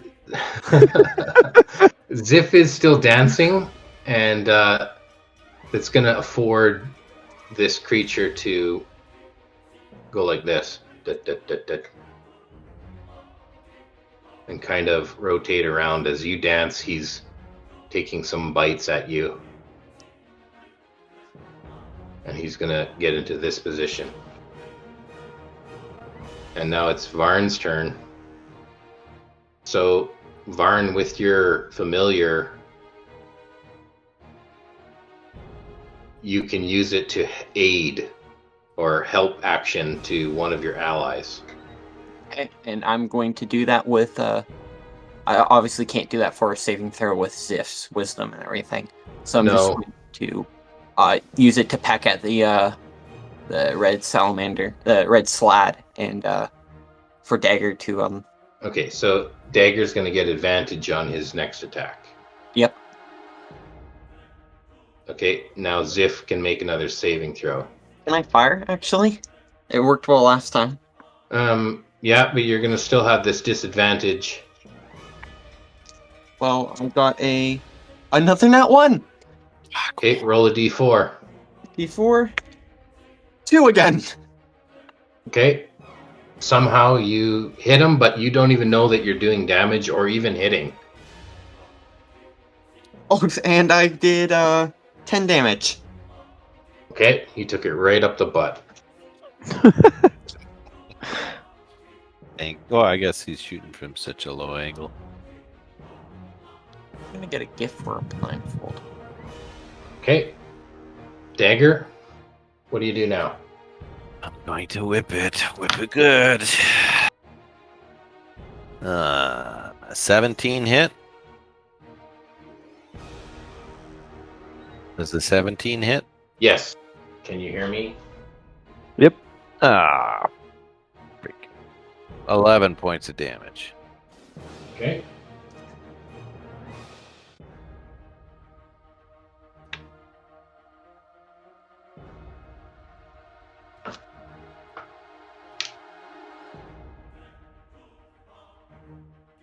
Okay, so it's now the creature's turn.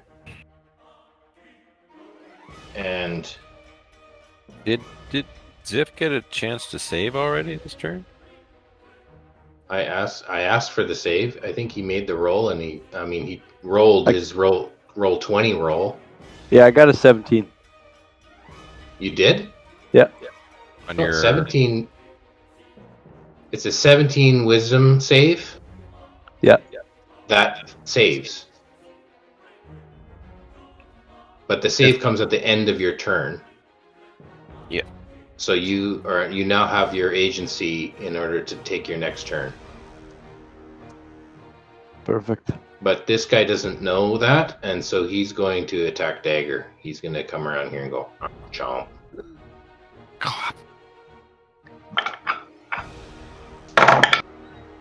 When we meet up, am I gonna have to cut open your guys' stomachs and root around in there? Okay.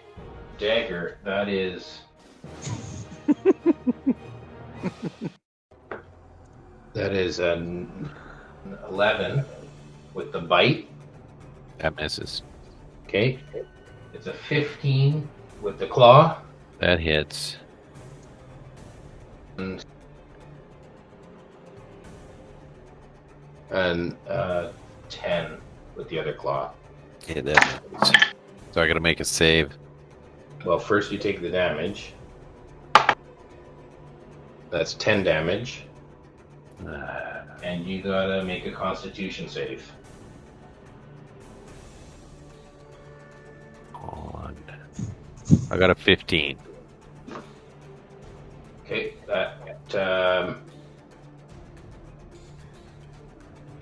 I'm gonna tell you that it saves, but Okay. you guys aren't even sure that you're rolling Constitution saves.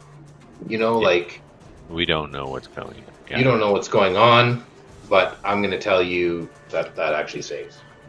Yeah. Okay, now next in the turn order is Varn. You know what? Fire. And, yeah. Meet Kermit? This time I rolled 2 5s plus a 6 to hit, so it's 11, and I don't think an 11 hits. No, 11 doesn't hit. And do you want to give advantage to Dagger or Zzif?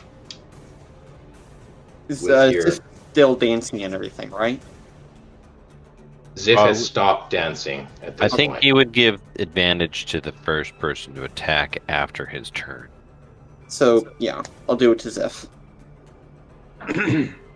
Sure, I'm fine with that. It's the bird, right? Yeah. Varn can't really see what's going on, but the bird itself can see, and so the bird is swooping in to...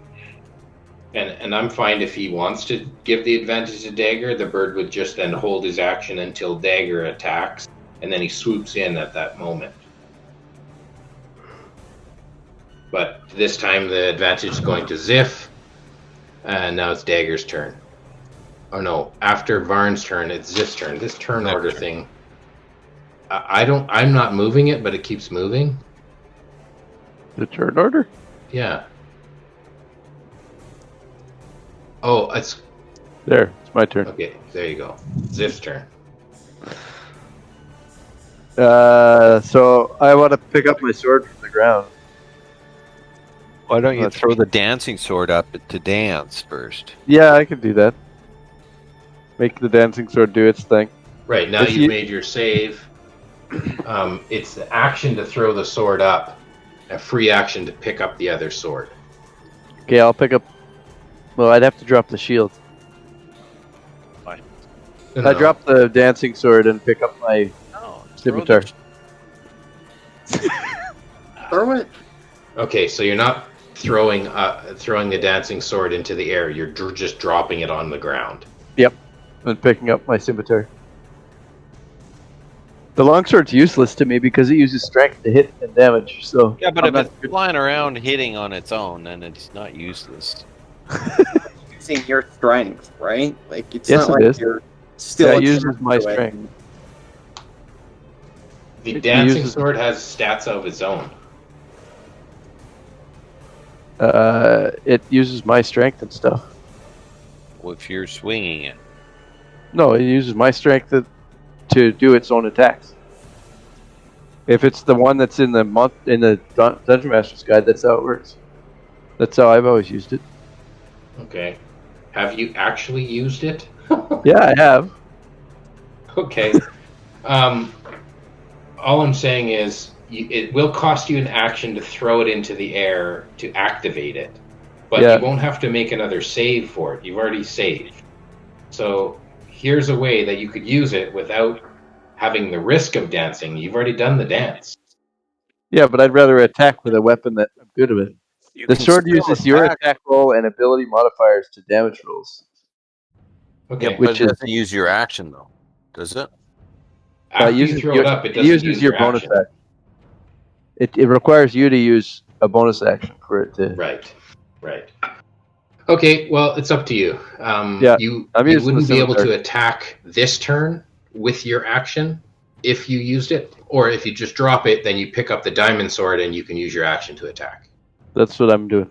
Okay, you drop the dancing sword, you pick up the diamond scimitar, and I miss. Turn an attack with a 5. Yep. Did you roll at advantage? You get advantage. For flanking? No, because Varn's bird is swooping down at the moment. 17? 17 hits. 6 damage. Oh, plus another d6 for the 100. Oh no, I lost 100. So 6 damage. 6 damage. Okay, so that's 6 more diamonds that twinkle to the ground. That's my turn. Okay. Dagger's turn. 10 to hit. 10 does not hit. And then I'm going to...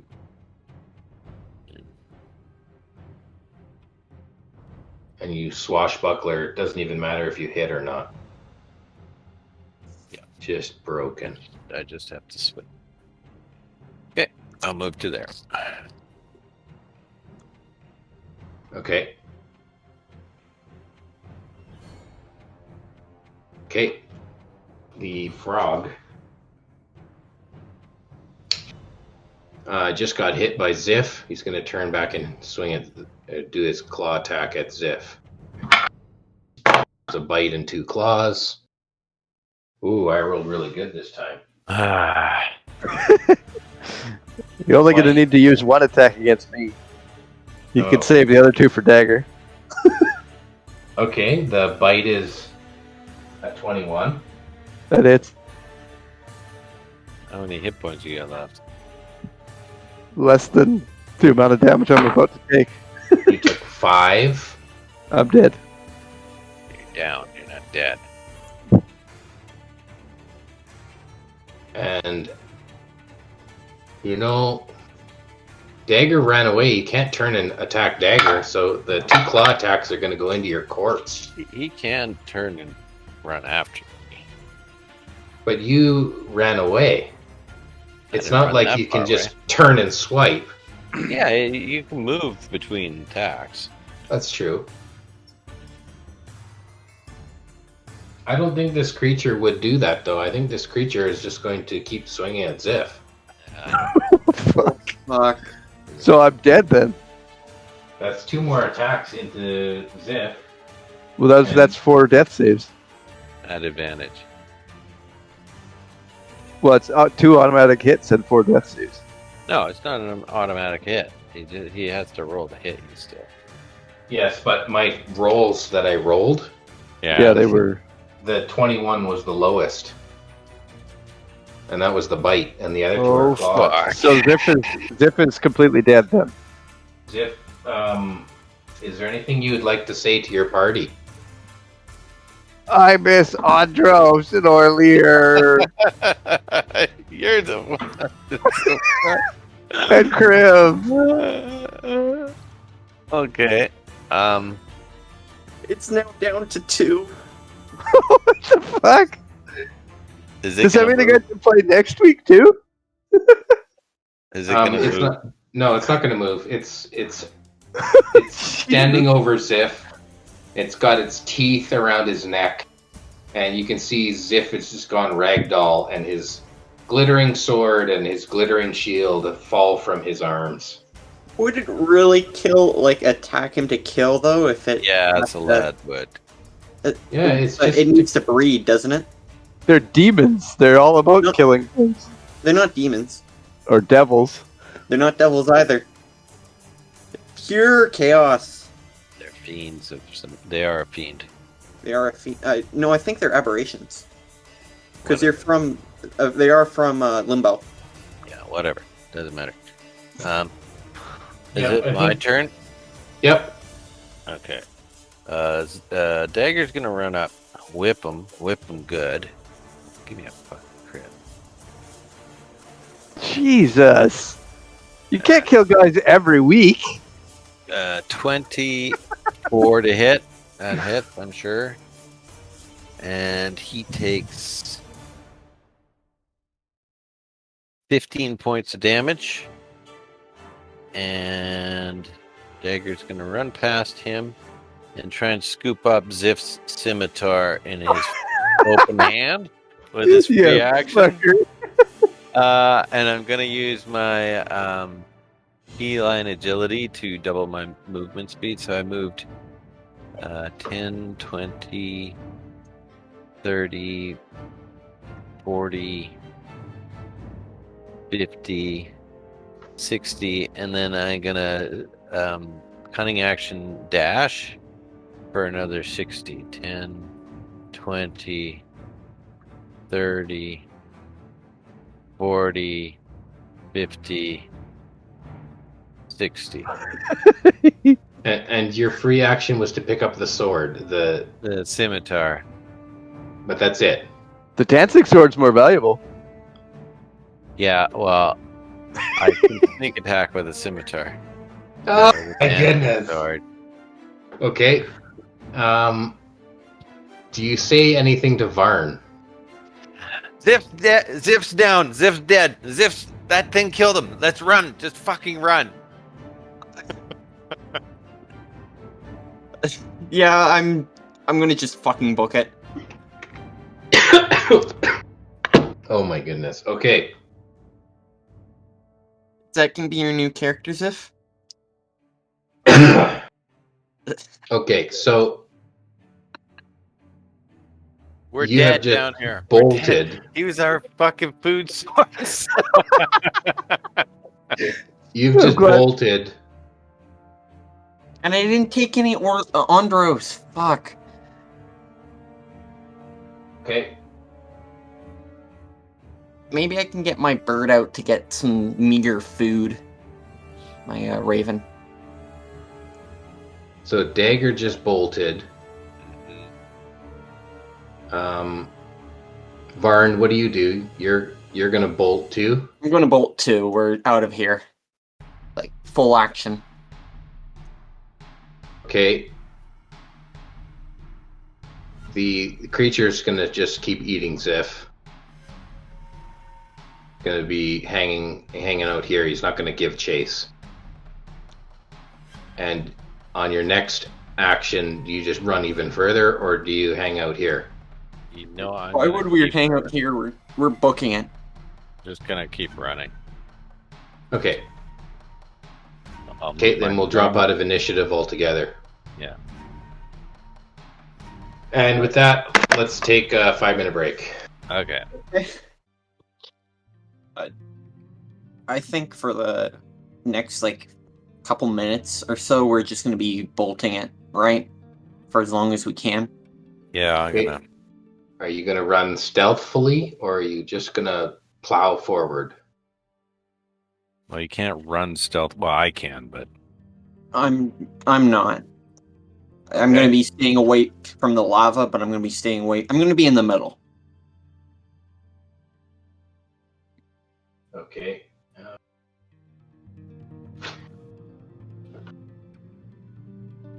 I'm gonna be using my crow to scout out for me to make sure that there's nothing in front of us. Also, Okay.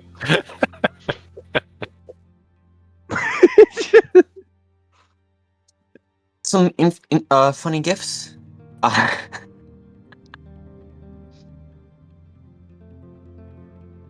Okay, I need you both to make perception checks.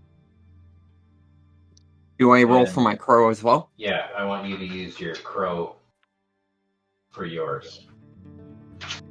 I got a 9 myself, and my crow got a 15 plus 3, so 16, 17, 18.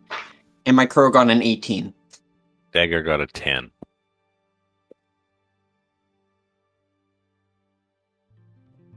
Okay.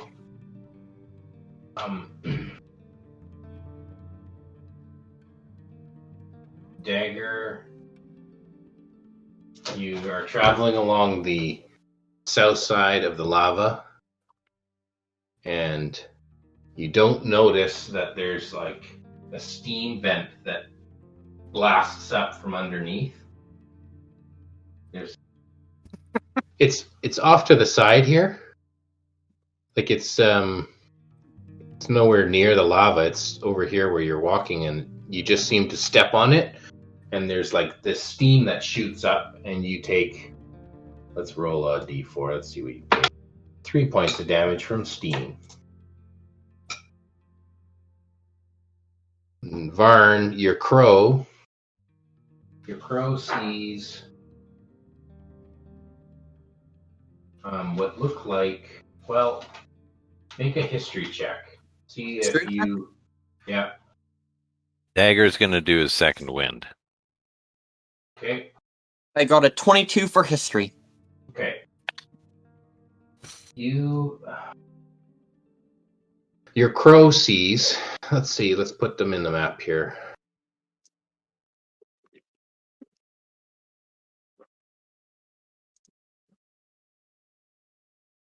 see. So your crow sees there are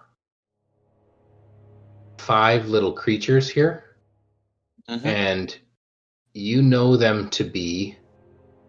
They look like little brains with legs. And with your history roll, you know that these are intellect devourers. Does it seem like they've noticed us? No. There are 5 of them, and they're just over here. Let's see, you can do this. I'm going to message Dagger.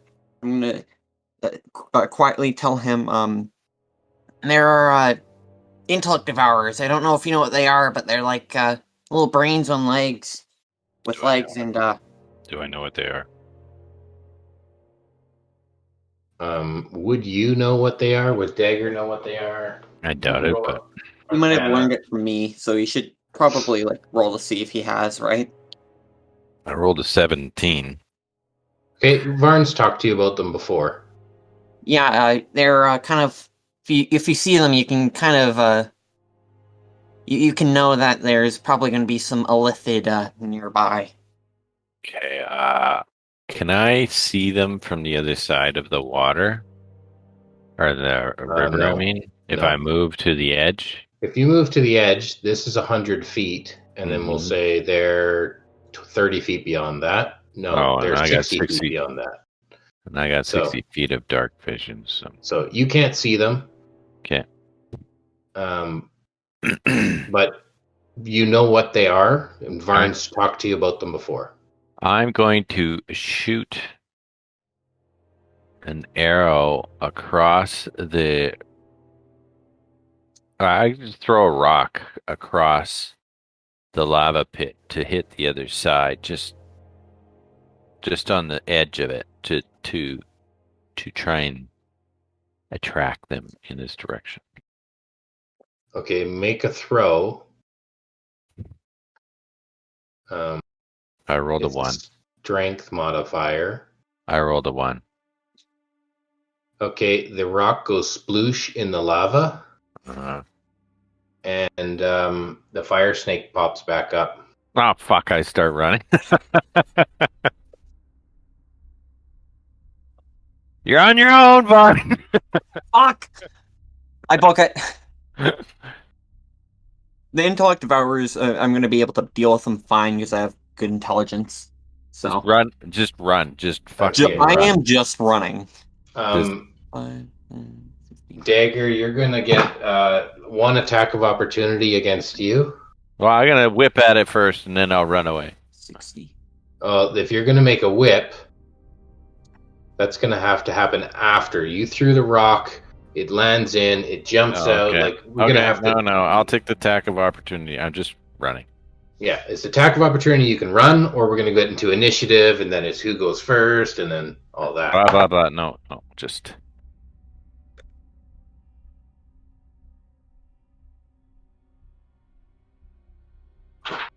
Hey, roll a 19. I think that's going to hit you. That hits me. Yeah, even if I don't have to add his modifier, he's going to get at least 1 bite. That's 7 points of bite damage. Good thing I did my second win, but I'm.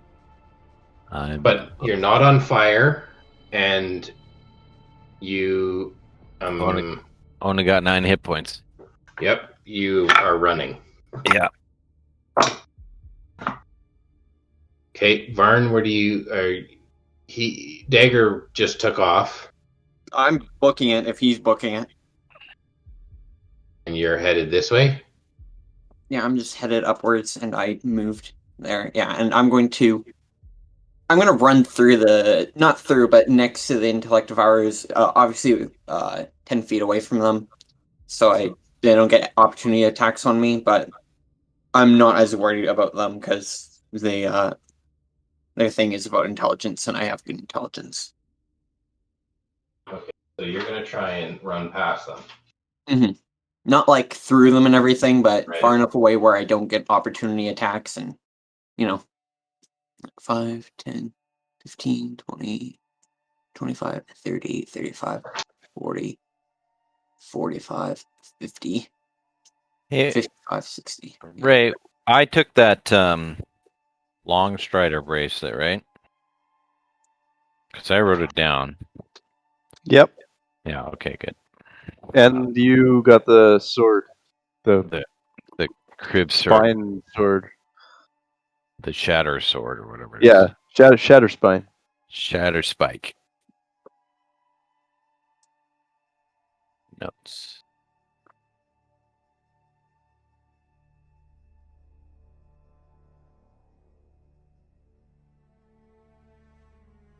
Okay, so you're going to run past them. Yeah. They don't get attacks of opportunity, but they're going to turn and start chasing you. And if you if you guys want to run, let's warp you back down to the bottom edge of the map, Okay. and we can set this back up at the bottom.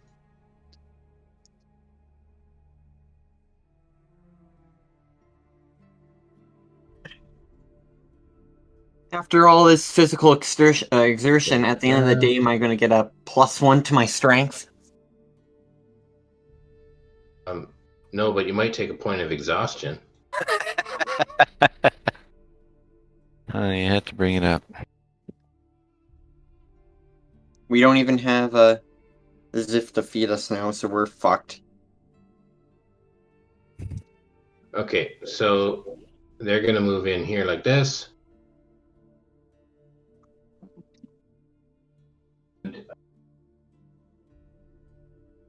I think we're going to have to roll initiative here.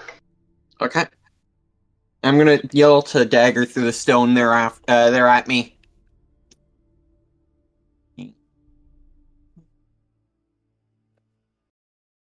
Okay. Just run. Mm-hmm. Okay, so you want to roll it? I'll write it down. Okay. I got a 12.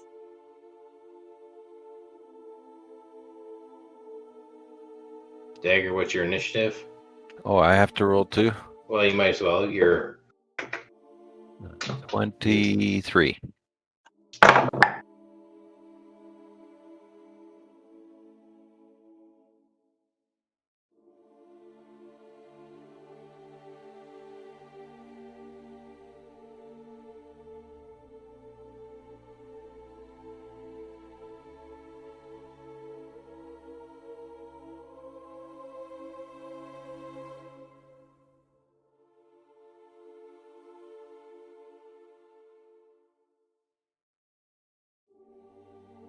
is going to get a strike against you, Varn, before Okay. you have a chance to run any further. Does it... I have an AC of 17. That's right. We haven't brought this up before, but I want to make sure that it's said out loud. When you got that tattoo, you got the tattoo for cold resistance. And then after the stream, we talked about it, and you would rather have had the barrier, so you got the AC bump instead. Yeah, because otherwise it would have been a bit too... if we messed up with the gold cost. Yeah. Because I was giving out very rare tattoos for the price of rare tattoos. Yeah. But that's what we went with. So now your AC is 17. Yep. Which is really good.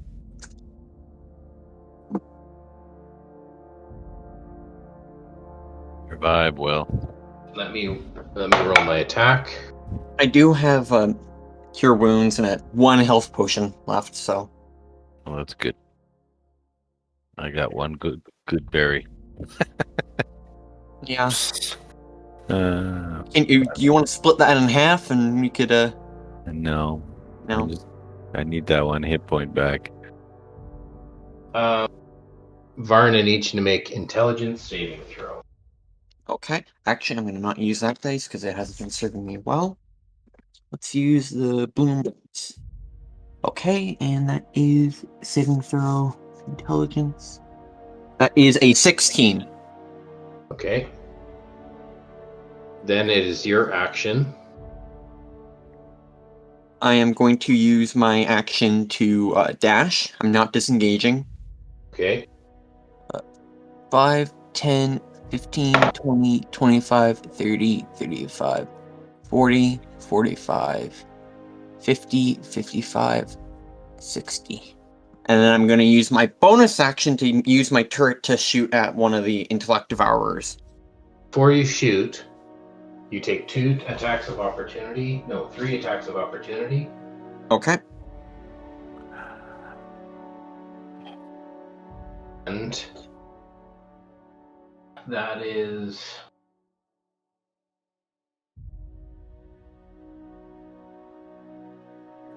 So that's a 16 and a 14, so both of those miss, but I need you to make two more intelligent saving throws. Okay.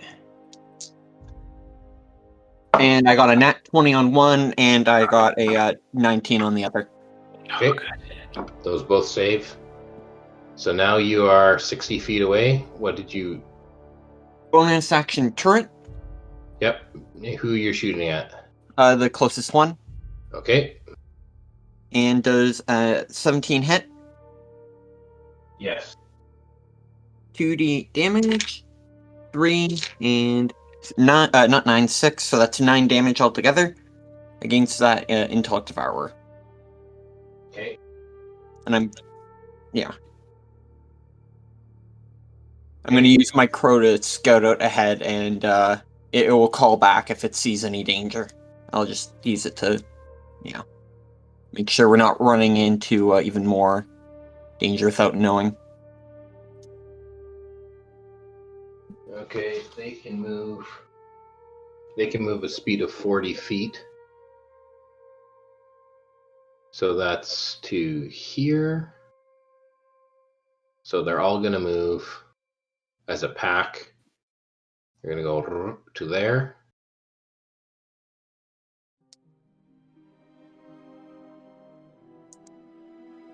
And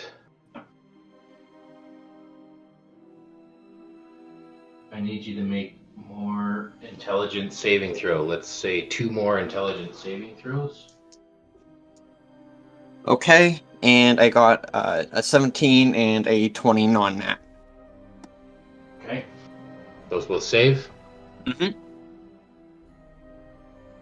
And where's Dagger in this? What do you want to do, Dagger? I just want to stay. Do I have any inkling where he is on the other side? I'll probably be yelling and running. Yeah. Okay. Yeah. So you can maybe. I'll be running beside him. You can down the hear middle. his girly screams from across the lava. Yeah. Just a bit skittish.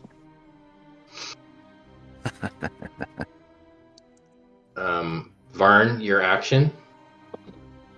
Dash.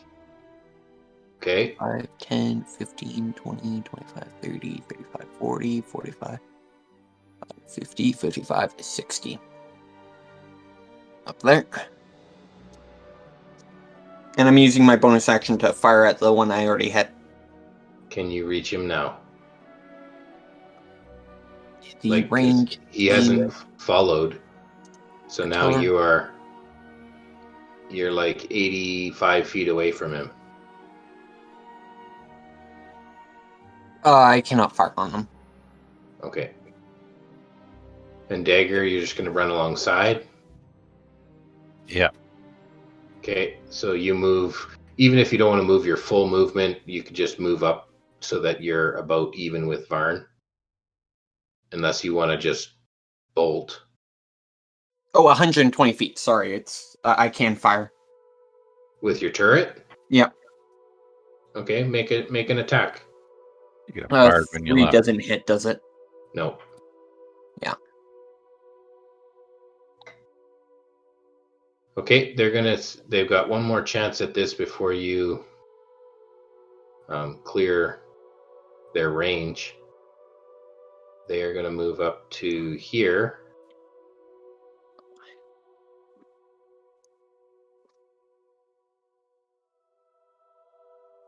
And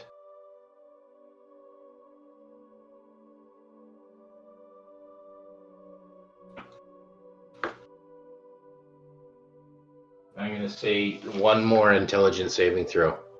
Okay. Yes, a 24. Okay, you're good.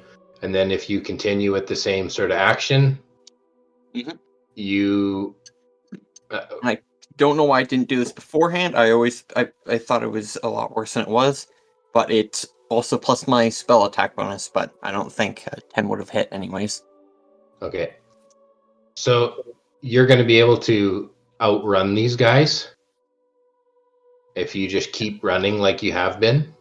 Yeah.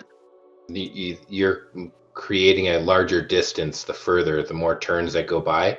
And so at this point, even if you turn back and shot one more time, they are unable to continue to chase you any further. And I'm going to use the sending stone to Dagger, and I say, it seems like we got past them. Okay, Dagger's gonna eat his good berry as he's running. Okay. Has the river been getting any smaller? Yeah, the river is getting a little bit more narrow. I'd say it's still like 80 feet, but it's getting a little more narrow, and the slope of the ground beneath you is kind of going a little more uphill. Should we just keep running? We just keep running. Okay.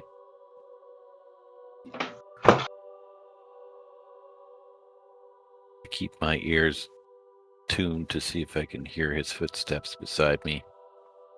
Just send your crow across every once in a while to make sure that you're close.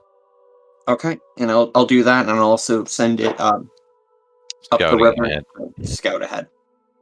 Yeah, we won't get ahead of it. We'll let it scout ahead, both sides. Yeah, its movement speed is 50 feet.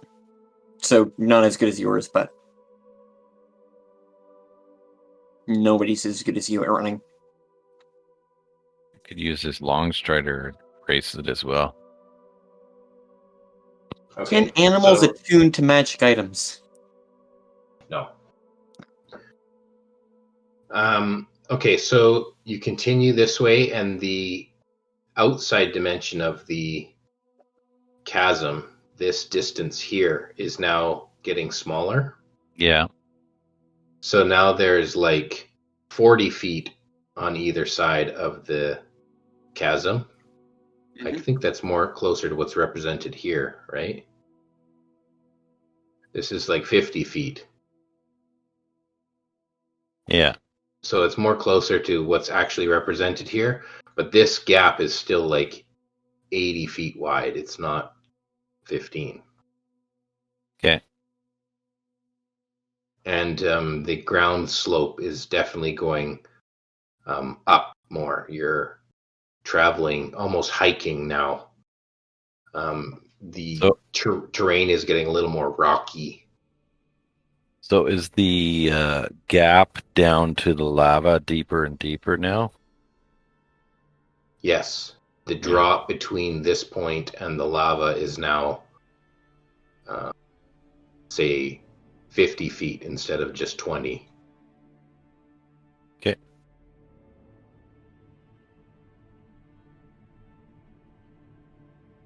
Well, we're just going to keep moving, I think. Yeah. And having the crow scout ahead for us. Okay. The crow scouts ahead and gets to what is like the end. There's like the wall now comes to an end.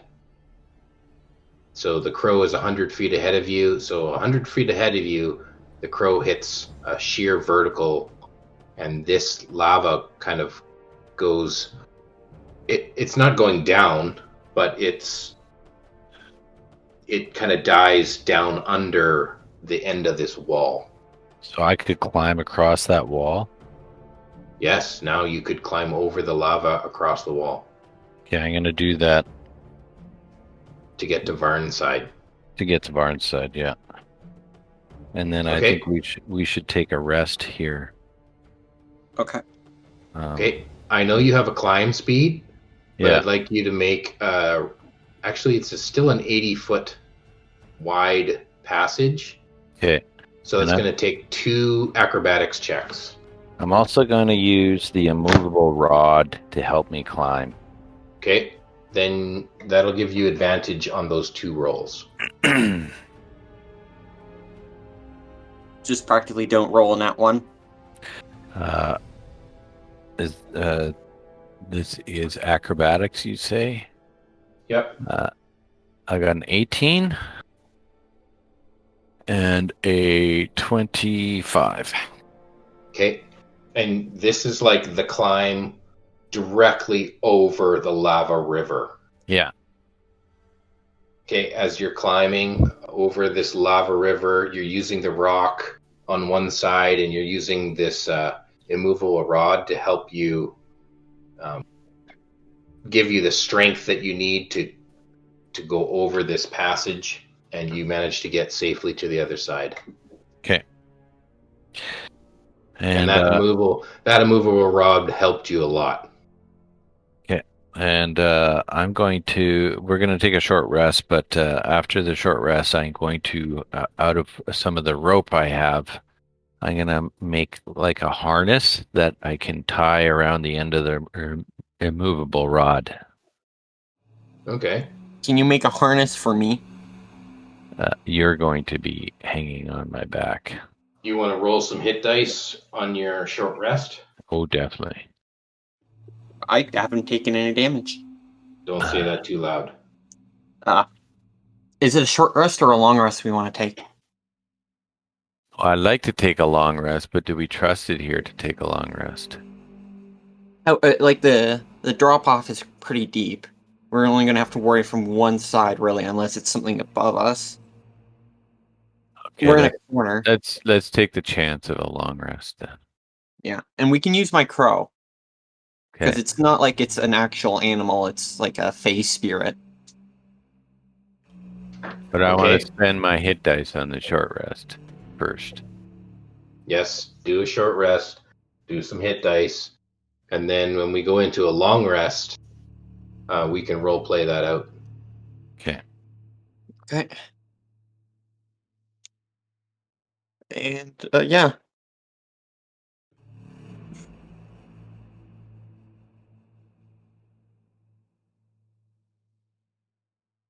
Shitty fucking rolls. I get my con modifier though, right?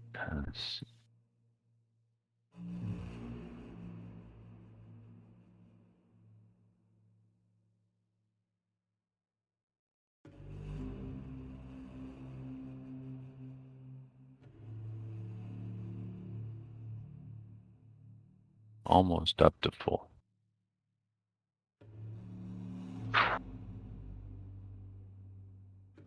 One shy. Okay.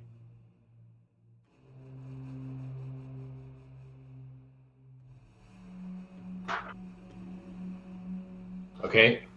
So who's on first watch, or are you guys going to both sleep and just let the Raven keep watch? I'll take the first watch. Yeah, and I'll have the Raven help you. And then I'll take second watch with the Raven.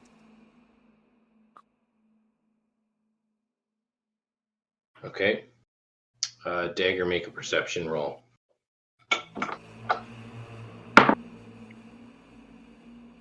A 1. That's actually a 5. Okay. But can you roll for the bird as well? I got a 13. Okay. The bird sees the fire snake come up from the lava river.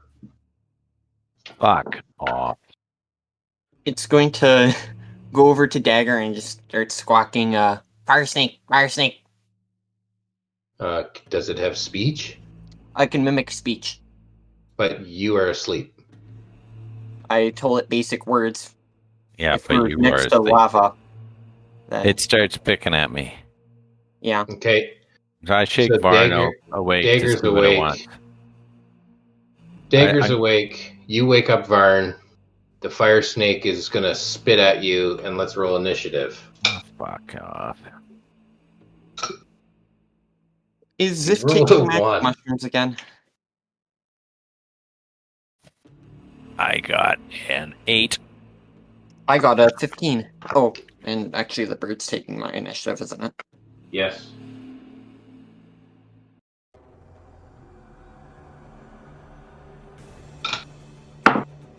Okay.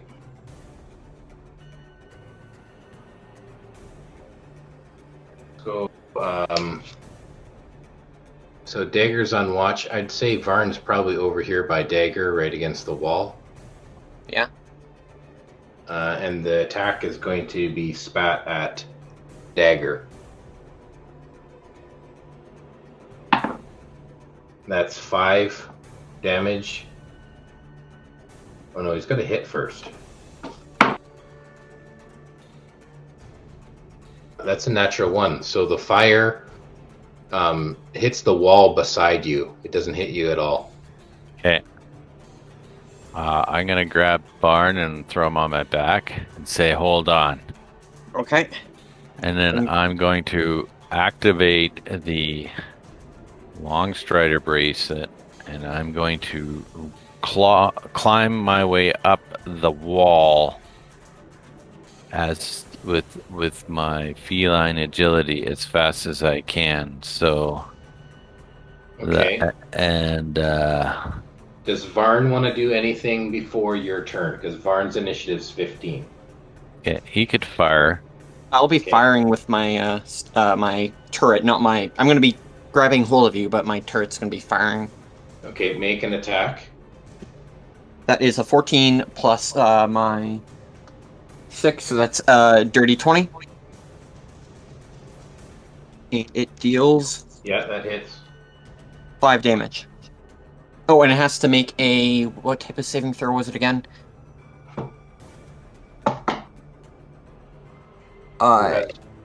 If it hits the creature, it is pushed 5 feet away from the cannon.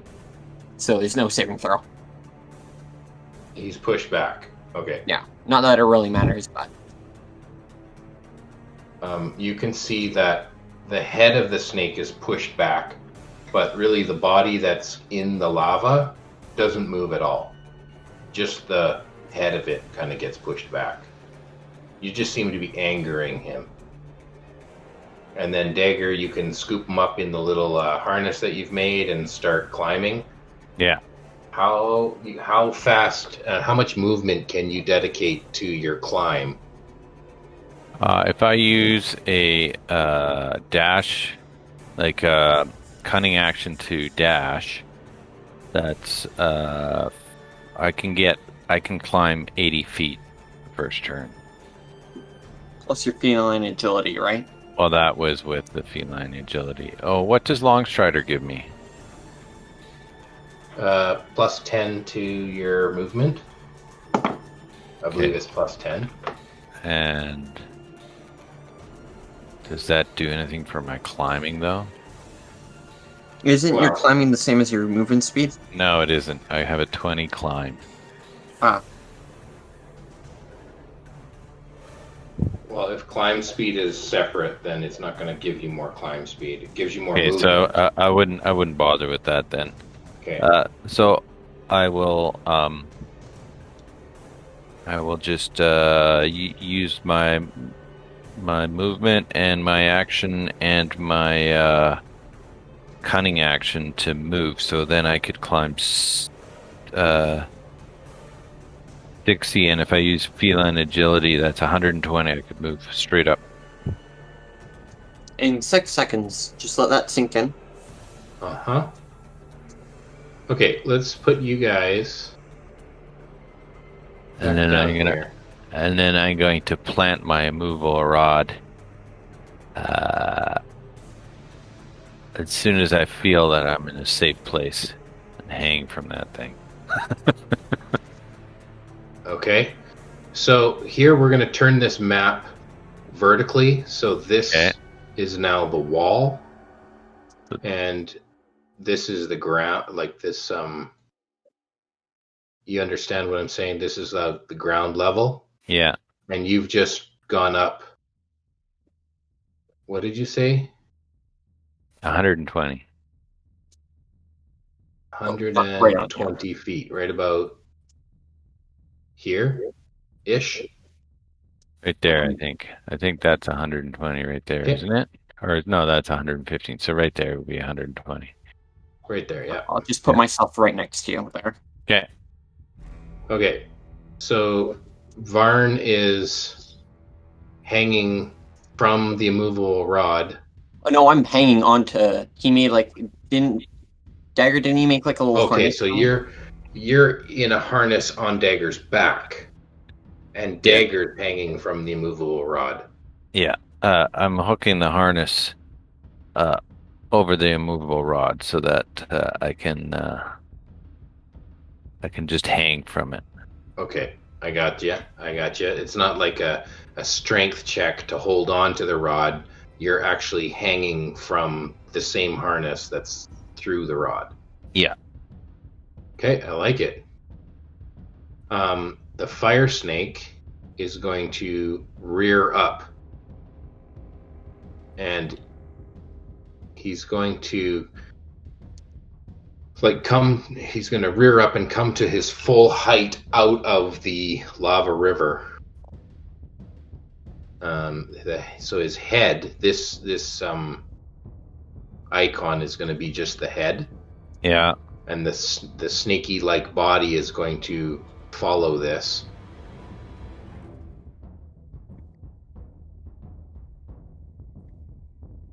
So let's see what the distance is here.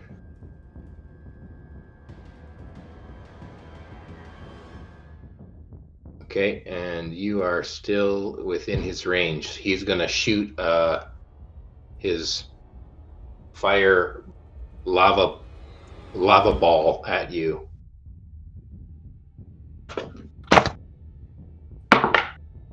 I'm going. Something? I'm going to use my inspiration to impose disadvantage on him. How does that work? You can use your inspiration. Oh, okay. To give someone advantage or disadvantage. Okay, he'll roll at disadvantage. It's a 7. Okay, and then I'm going to keep climbing. I'm going to use my cunning action and my action and my move, so that gives me 60 feet of movement. 60 more. Yeah. Okay, you get to there. And Varn's just going along for the ride. Yeah.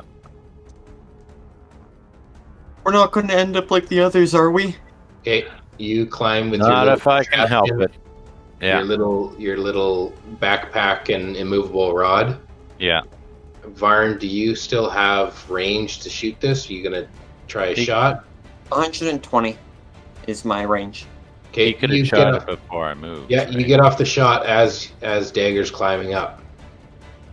Okay, so that is an 18, which I think hits. Yeah, 18 hits. For 7 damage. And can I roll history to see if I know what this thing is? You can roll it. Go ahead. Okay, that is a 14 plus 6, so it's a dirty 20. You know that this is a homebrew monster.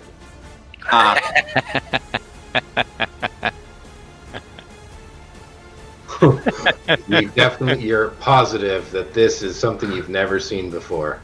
Okay. And okay, I can move.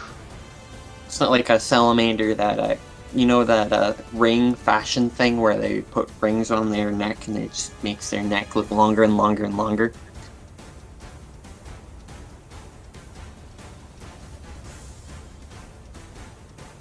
Okay, I'm gonna move my guy.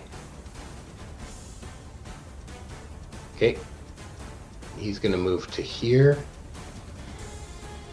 And he's gonna take another firebolt spit at you. That's a natural 20.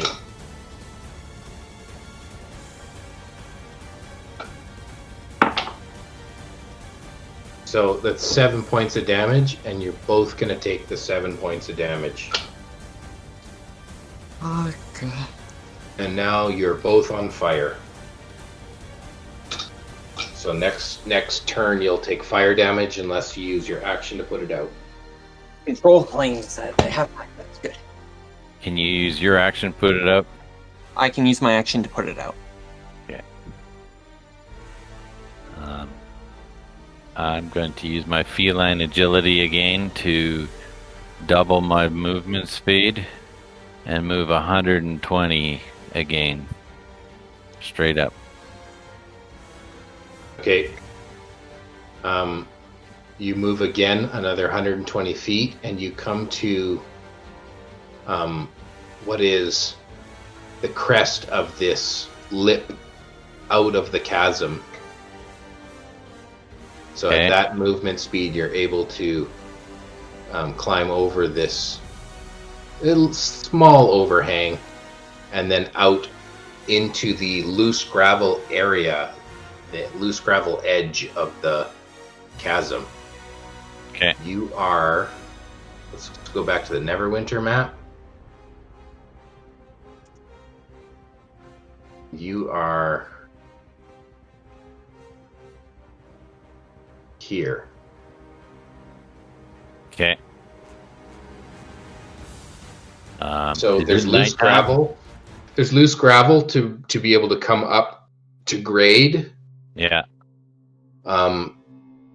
So, I mean, with your removable rod, it's challenging, but it's not impossible, and you're able to kind of fumble your way over the rocks to get up onto solid ground.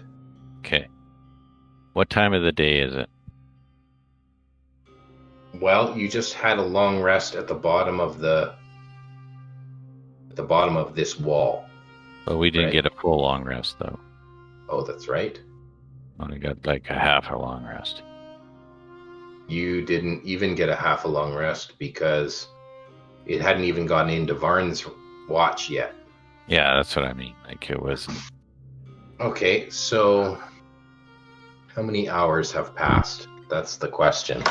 A long rest is like 8 hours, so it would have been like 4 or less hours. Yeah, I Less. think you got maybe like 2 hours into that rest. So And the how first much- hour was your short rest. And how much time did we spend before that, like moving up the canyon? Not that much time. No, maybe 2 hours of time walking up the canyon. So let's say 5 hours. And what time did we end up going in I believe you jumped into the chasm at noon. at noon? So is it what So time it'd of be the year like- was it? It'd be like 5 o'clock, and it Was is around- winter. Yeah. So the So sun be- is just starting to set. Sun's starting to set. Yeah, sun sets about 5:30. Okay. So you can see the sun on the horizon. Okay, we're just gonna hide on the edge of the crevasse here. We need to find a place to take a long rest again, Varn. Yeah. Oh, do we I see? hate this fucking city. Okay, so Yeah. this is familiar territory, Yeah. and you would know that the house that you stayed in for your last long rest Yeah. is like there. Okay. I want to Do we sneak over there. Do we want to go over there though? Because the guardsmen were over there and everything. That's true enough. Do you think they would go there? They might have found out about the love making. You know what? My lover died. You know, fuck. Really? But Oh, we weren't going to talk about that. anyways, what is our plan now? Like, we know this. Let's just get the fuck out of this city. How? In the morning after we have a long rest, we're going to run from here through that gap and just fucking run as fast as I can run, and you'll just stay on my back. Okay. Okay, but the plan is to try and long rest in the same place or a different place? A different place. I'd like to find a different place. I think we're going to scamper up onto a roof of some place and just get a nice little corner somewhere where no one can see us and just sleep. Okay. What do you think of that, Varn? Yeah. Well, they you think we're dead, right? Yeah. How about you send your bird out to scout for us again? That works. Okay, I'll get my bird out to scout for suitable housing. Okay. You can see, your bird, you send him up, he kind of does a little spiral, a little look around. You can see that there are a building, like it's the slums. So there's an actual building here. There's actual, like these darker buildings on the map are actual buildings. Yeah. These ones that are white. The ones that are white are more like it's just a wall of a building. There's no roof, and then people have like put a sheet or a robe. They've kind of made them into houses, but it's not a building. It's just like the rubbles, or the remains of buildings. Just scout out a spot where we can rest. So even if it's one of those fallen down buildings, a corner that we can just hide in and sleep. And then in the middle of the night, we will get the fuck out of here before the sun comes up. Let's do that. Okay. Okay, roll a D100. I want Varn to roll it because it's his raven. Okay. Okay. 38. 38? 38, yeah. Okay. You find your raven is able to see a place that's right here. Let me ping it for you. It's right here, and it looks unoccupied. Okay. Safe. Dagger, you should make sure just in case, because I trust your eyes over that of a raven. Okay. Well, we will stealth over there. You just keep scouting with your raven to make sure there's no city guards close to where we're going or anybody else that they can see. Yeah. And we will stealth over there. Okay, roll stealth check. You keep me in your sack so I can use my whole action just to make sure I'm always in my raven's eyes. I got a 17 stealth. Okay. And Varn, roll another perception for your raven. 12 plus 3, that is a 15. Okay, your raven sees a commotion of guards back where the house that you stayed, right here. Mm-hmm. So your raven can see that, and you can look through his eyes, so you see where that is. You see that it's a familiar place. You know the place, but you can't physically see it. Only your raven can see it. And then you go to this corner. You stealth over to this building that your raven scoped out. Yeah. And when you get to the building and peek in, you can see that there's no one in there right now, but you can see that there's evidence that someone is currently using this abode, this rundown shack. It's their place. They're not there right now, but they might be coming back. You don't know. Dagger? Let's just take a chance and stay here. And we should just pay them if they come back, right? Yeah. Okay. I'm going to cover myself in my cloak so just my eyes show out. And I'll huddle. And in a corner and just watch out so that I can see what's going on in the darkness. And I'll tell Varn, take your long rest. Okay. And I will take the first watch. I'll do that, and I'll have the crow keep watch with Dagger. Yeah, just keep it like if it sees something, get it to just come down and peck at me. Okay. So just have it kind of perched on a wall or flying around or something. Okay, so Varn's going down for his rest. The Raven is keeping watch, and Dagger's huddled in the corner. Dagger, make a perception check. 11. Okay, now the Raven make a perception check. Dirty 20. Okay, so the Raven comes back down and kind of taps Dagger. Okay, and how long has this been into my rest? Like an hour. An hour? Okay, I'm just going to get up and quietly, stealthily look around. Oh. Okay, roll another stealth and roll another perception. 13 for stealth and a crit for my perception, so 24 for perception. Okay, you see, it's only been an hour since you guys started to rest, and so it's maybe 6:30. Yeah. And the sun has just gone down, and it looks like there's a bum who is coming towards you. He's maybe 60 feet away. He's way down the lane yet, but you can tell by the way he's kind of walking that he is coming directly to where you are. Can I get a bead on what kind of person he is? Like, does he look old, young, big, small? He looks young, but he doesn't have like weapons on him. He's in tattered clothes. Okay. I'd say he's in his 30s. Okay. When he comes, I'm just going to stay hidden.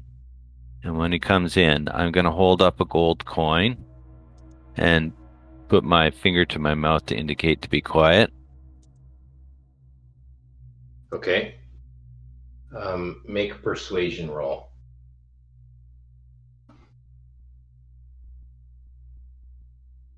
Persuasion. I think I'm good at persuasion. No, well, not really. 10. Okay, 10's enough. Gold is very gold is accepted here in the slums. He will take the gold, and I'll say to him, if you keep us safe here tonight, I will give you 10 more of those in the morning. Okay. Sure. Yeah, I'll stand watch all night for 10 gold. Okay. I'm going to complete my first watch with him, and then I'll wake up Varn and inform him of the situation. Okay. And I've taken my 1 gold off of that. Okay. And if you're going to go down for a sleep, he's going to demand more money. Like, okay, if you're going to sleep now and I'm going to stay up with Varn, pay up. At least half. Okay. I'll pay half. Okay. In the morning, I can pay you some more gold to do one more favor for us. Okay. Okay, so Varn, you've had your long rest. Yep. And you've leveled up to level 5 now. Thank you. And Dagger, you go down for a rest. Varn, make another perception roll for your bird. Okay. That is a 21. Okay. Everything seems real quiet. There's no more activity. Okay. I should probably roll for myself. Sure, you can roll for yourself. A 10. Okay. So you remain in the little hut, and the bum there is just sitting against one wall, but he's staying awake and looking out the door, and Dagger sleeping. If there isn't anything else you want to do, I'm going to take out the puzzle that me and Dagger have been working on for the last few, practically since we've gotten into together as a group. And I'm going to be trying out a bunch of different combinations in it, and writing down every one that I've tried into a little notebook. Okay. And does the gold that you give the bum give you a clue? Yeah, I'm gonna try putting in golden. Okay, maybe describe what this puzzle looks like. It is a brass, I think, cylinder. It has a golden color, obviously, and it has along it in common. It has a bunch of little notches that have every single letter in common, and on either side of the cylinder, on one side of them, is two arrows that point towards each other. So, and there are 6 letters all together. So we've been dialing in different words within it, and rather unsuccessfully for the last little bit, but yeah, that is what it looks like. Okay, and as you dial in the word golden, there's a little click sound, and of course it was golden. The sleeve on the end of the puzzle, you pull it and it slides apart. And what do I find within the sleeve? Don't you already know that? Yeah, you Well, tell me. I know that. What do you find in there, Varn? I find a little metal ring. I'm going to, over the next 10 minutes, cast Identify on the ring. Okay.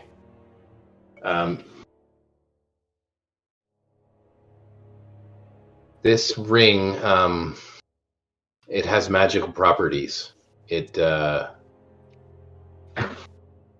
is it's not something you will find in any of your books.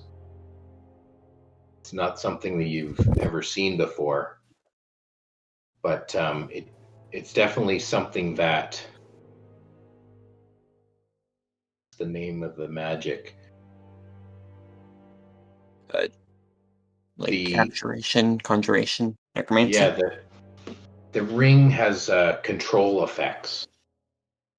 And so you know that if you're the wearer of the ring, you have the control over something else that is tied to this ring. And that's what you know about this ring. Fuck. This has to be cursed. Do you attune to it? I do not attune to it right now. Do you put it on? You know what? I will put it on. Okay. It attunes to you. Fuck.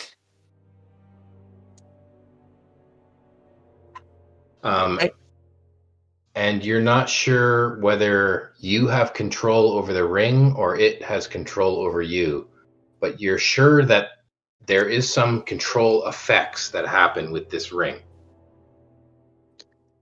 Your identify spell illuminates the fact that this is what the ring does.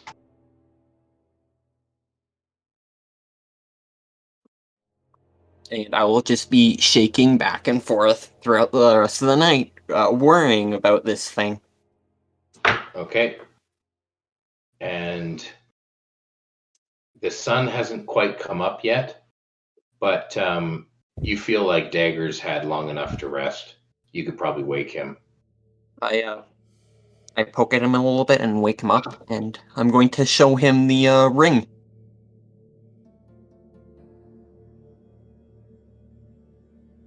Dagger. What? I fucked up. What? Remember the puzzle we were Their working on? cards? What? What do you mean the puzzle? I the opened it up. box? Yeah, I opened it up. It was something really stupid that we didn't think of. Uh-huh. Yeah, What was but in it? it was a ring, and it's troll effects and stuff. It's magical. Uh-huh. Where is You it? know how usually when you get like really cool magic items, you attune to it and stuff, and you kind of get into the get some measure of control over the ring and the stuff. Well, it attuned to me. Which is good. I think it's bad if it has its own. Oh, maybe it's intelligent. Can you take it off? I'm gonna try to take it off. You try as you might, you can't take the ring off. If something goes bad, just chop off my finger. Great.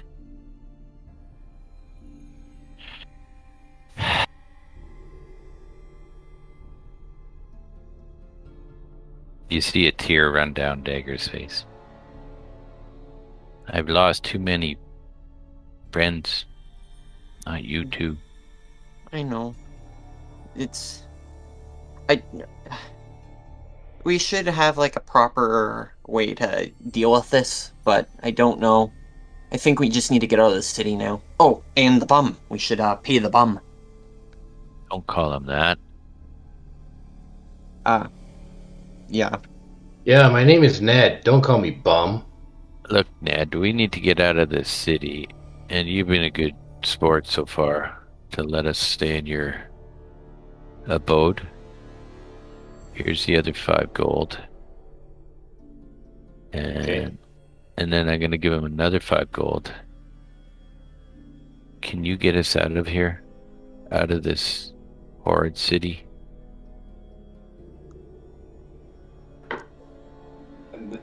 That's beyond what I can do. I'm just a bum.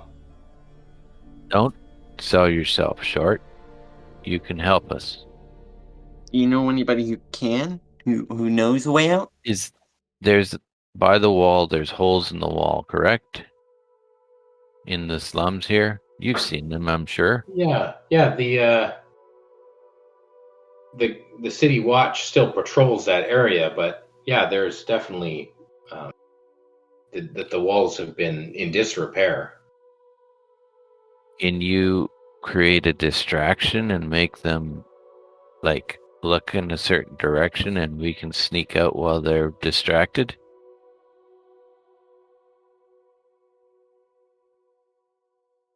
Maybe. How much are you willing to pay for this distraction? Well, I've been quite generous with you so far. What do you want? I mean, you probably have more gold today than you've made all year. Yeah, but this is my chance. I could make enough gold today to actually get a real house. How much does a real house cost? I don't know, but I need more money than just 10 gold. You'd need to pay to upkeep it.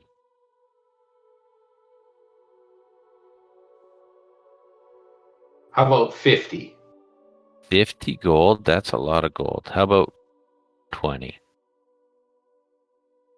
25. You got a deal. Okay.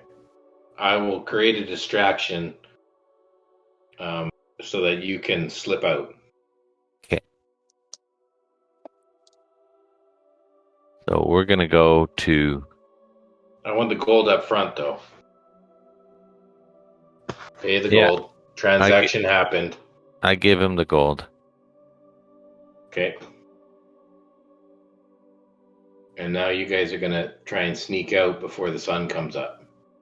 And if we do come back, as long as you're honest, I'll give you some more gold if we ever come back to this town. Well, you might not find me here because Well, I'll have a new house. well, You remember me? it was Ned, right? Yeah, Ned. You know what? I'll name my raven after you, Ned. That would be nice. What's your last name? Is it Sanders? No, it's Needler. Oh, I for some reason I thought it might be Sanders. So Ned, let's go down to here, and you create a distraction up here, and when they turn and look or go to investigate, I'll just slip out with my friend. Okay? Okay, so I'm making the distraction down here, Yeah. and you're going to sneak out up here. I Well, didn't see the first ping. Well, if do they just kind of patrol like these gaps, or do they just kind of patrol the entire area slowly, or what? Do they have someone standing in these gaps, or what? They have people posted on the walls, Yeah. and then they have patrols that go along the streets. Okay. Well, then let's go it this way. It's closer. Okay. And you create the distraction like over here, and then we're just gonna kind of move from here to here, and then just run to the nearest trees and keep going. Okay. Okay. So that's what we're gonna do. Okay, so he leaves and goes down. He goes down to this position down here. Yeah. And you're going to try and sneak out through here. Yeah. Are you doing this backpack travel idea again? Yeah. Backpack travel, yeah. Yeah. I'm under his cloak. I'm just using the raven to view everything. Okay, Dagger, make your stealth roll. 19 plus 8, so 27. Okay, and Varn, you can make your perception with your raven. That is a 12. Okay. With the raven that's flying above, you can see that there are guards on the towers here, and like on these towers, but also on the wall here. Mm-hmm. Here and here.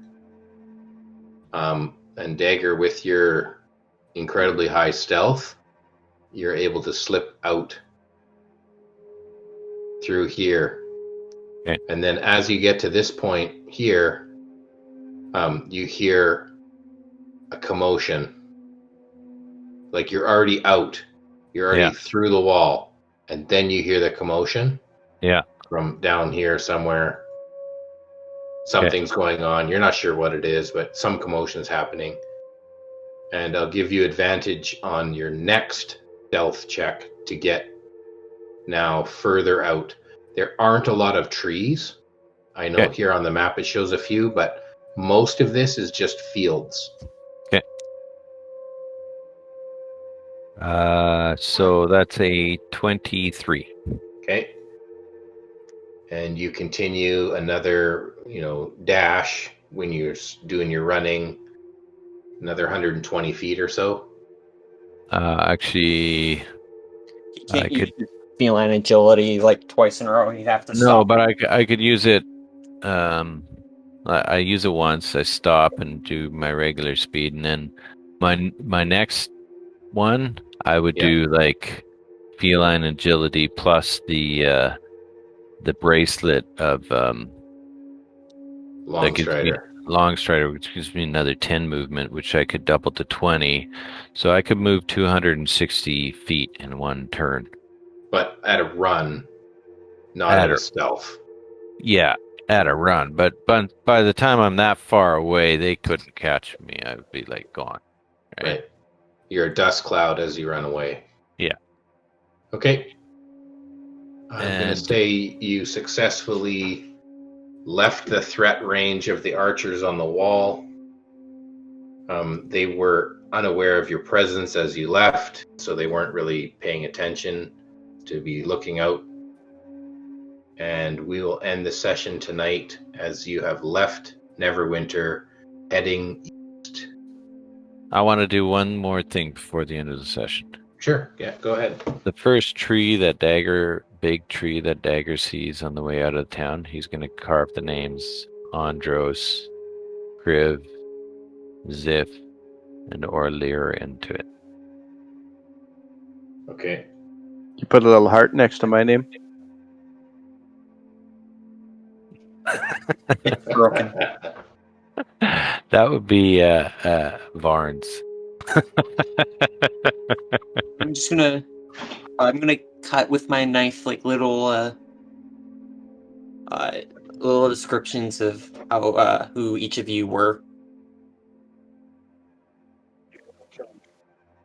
Well, Write a whole novel. like just like a couple words, like he Zzif, he was a madman, and like stuff like that.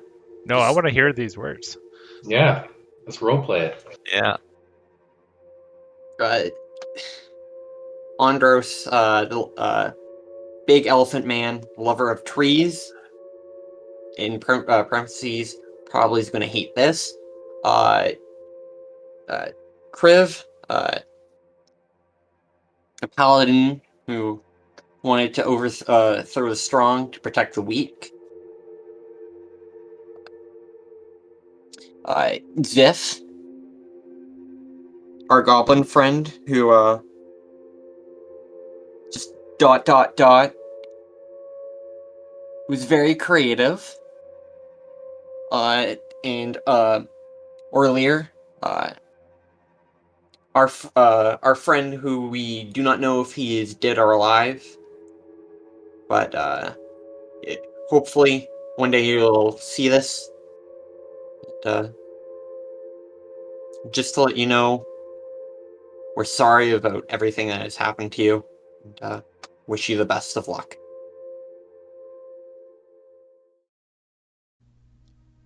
Thanks for listening to Perilous Pursuits. Be sure to check out our website at perilouspursuits.com for new episodes, news, and other information. In the meantime, go take your hook horror for a walk, give your homunculus a big hug, and go play some D&D.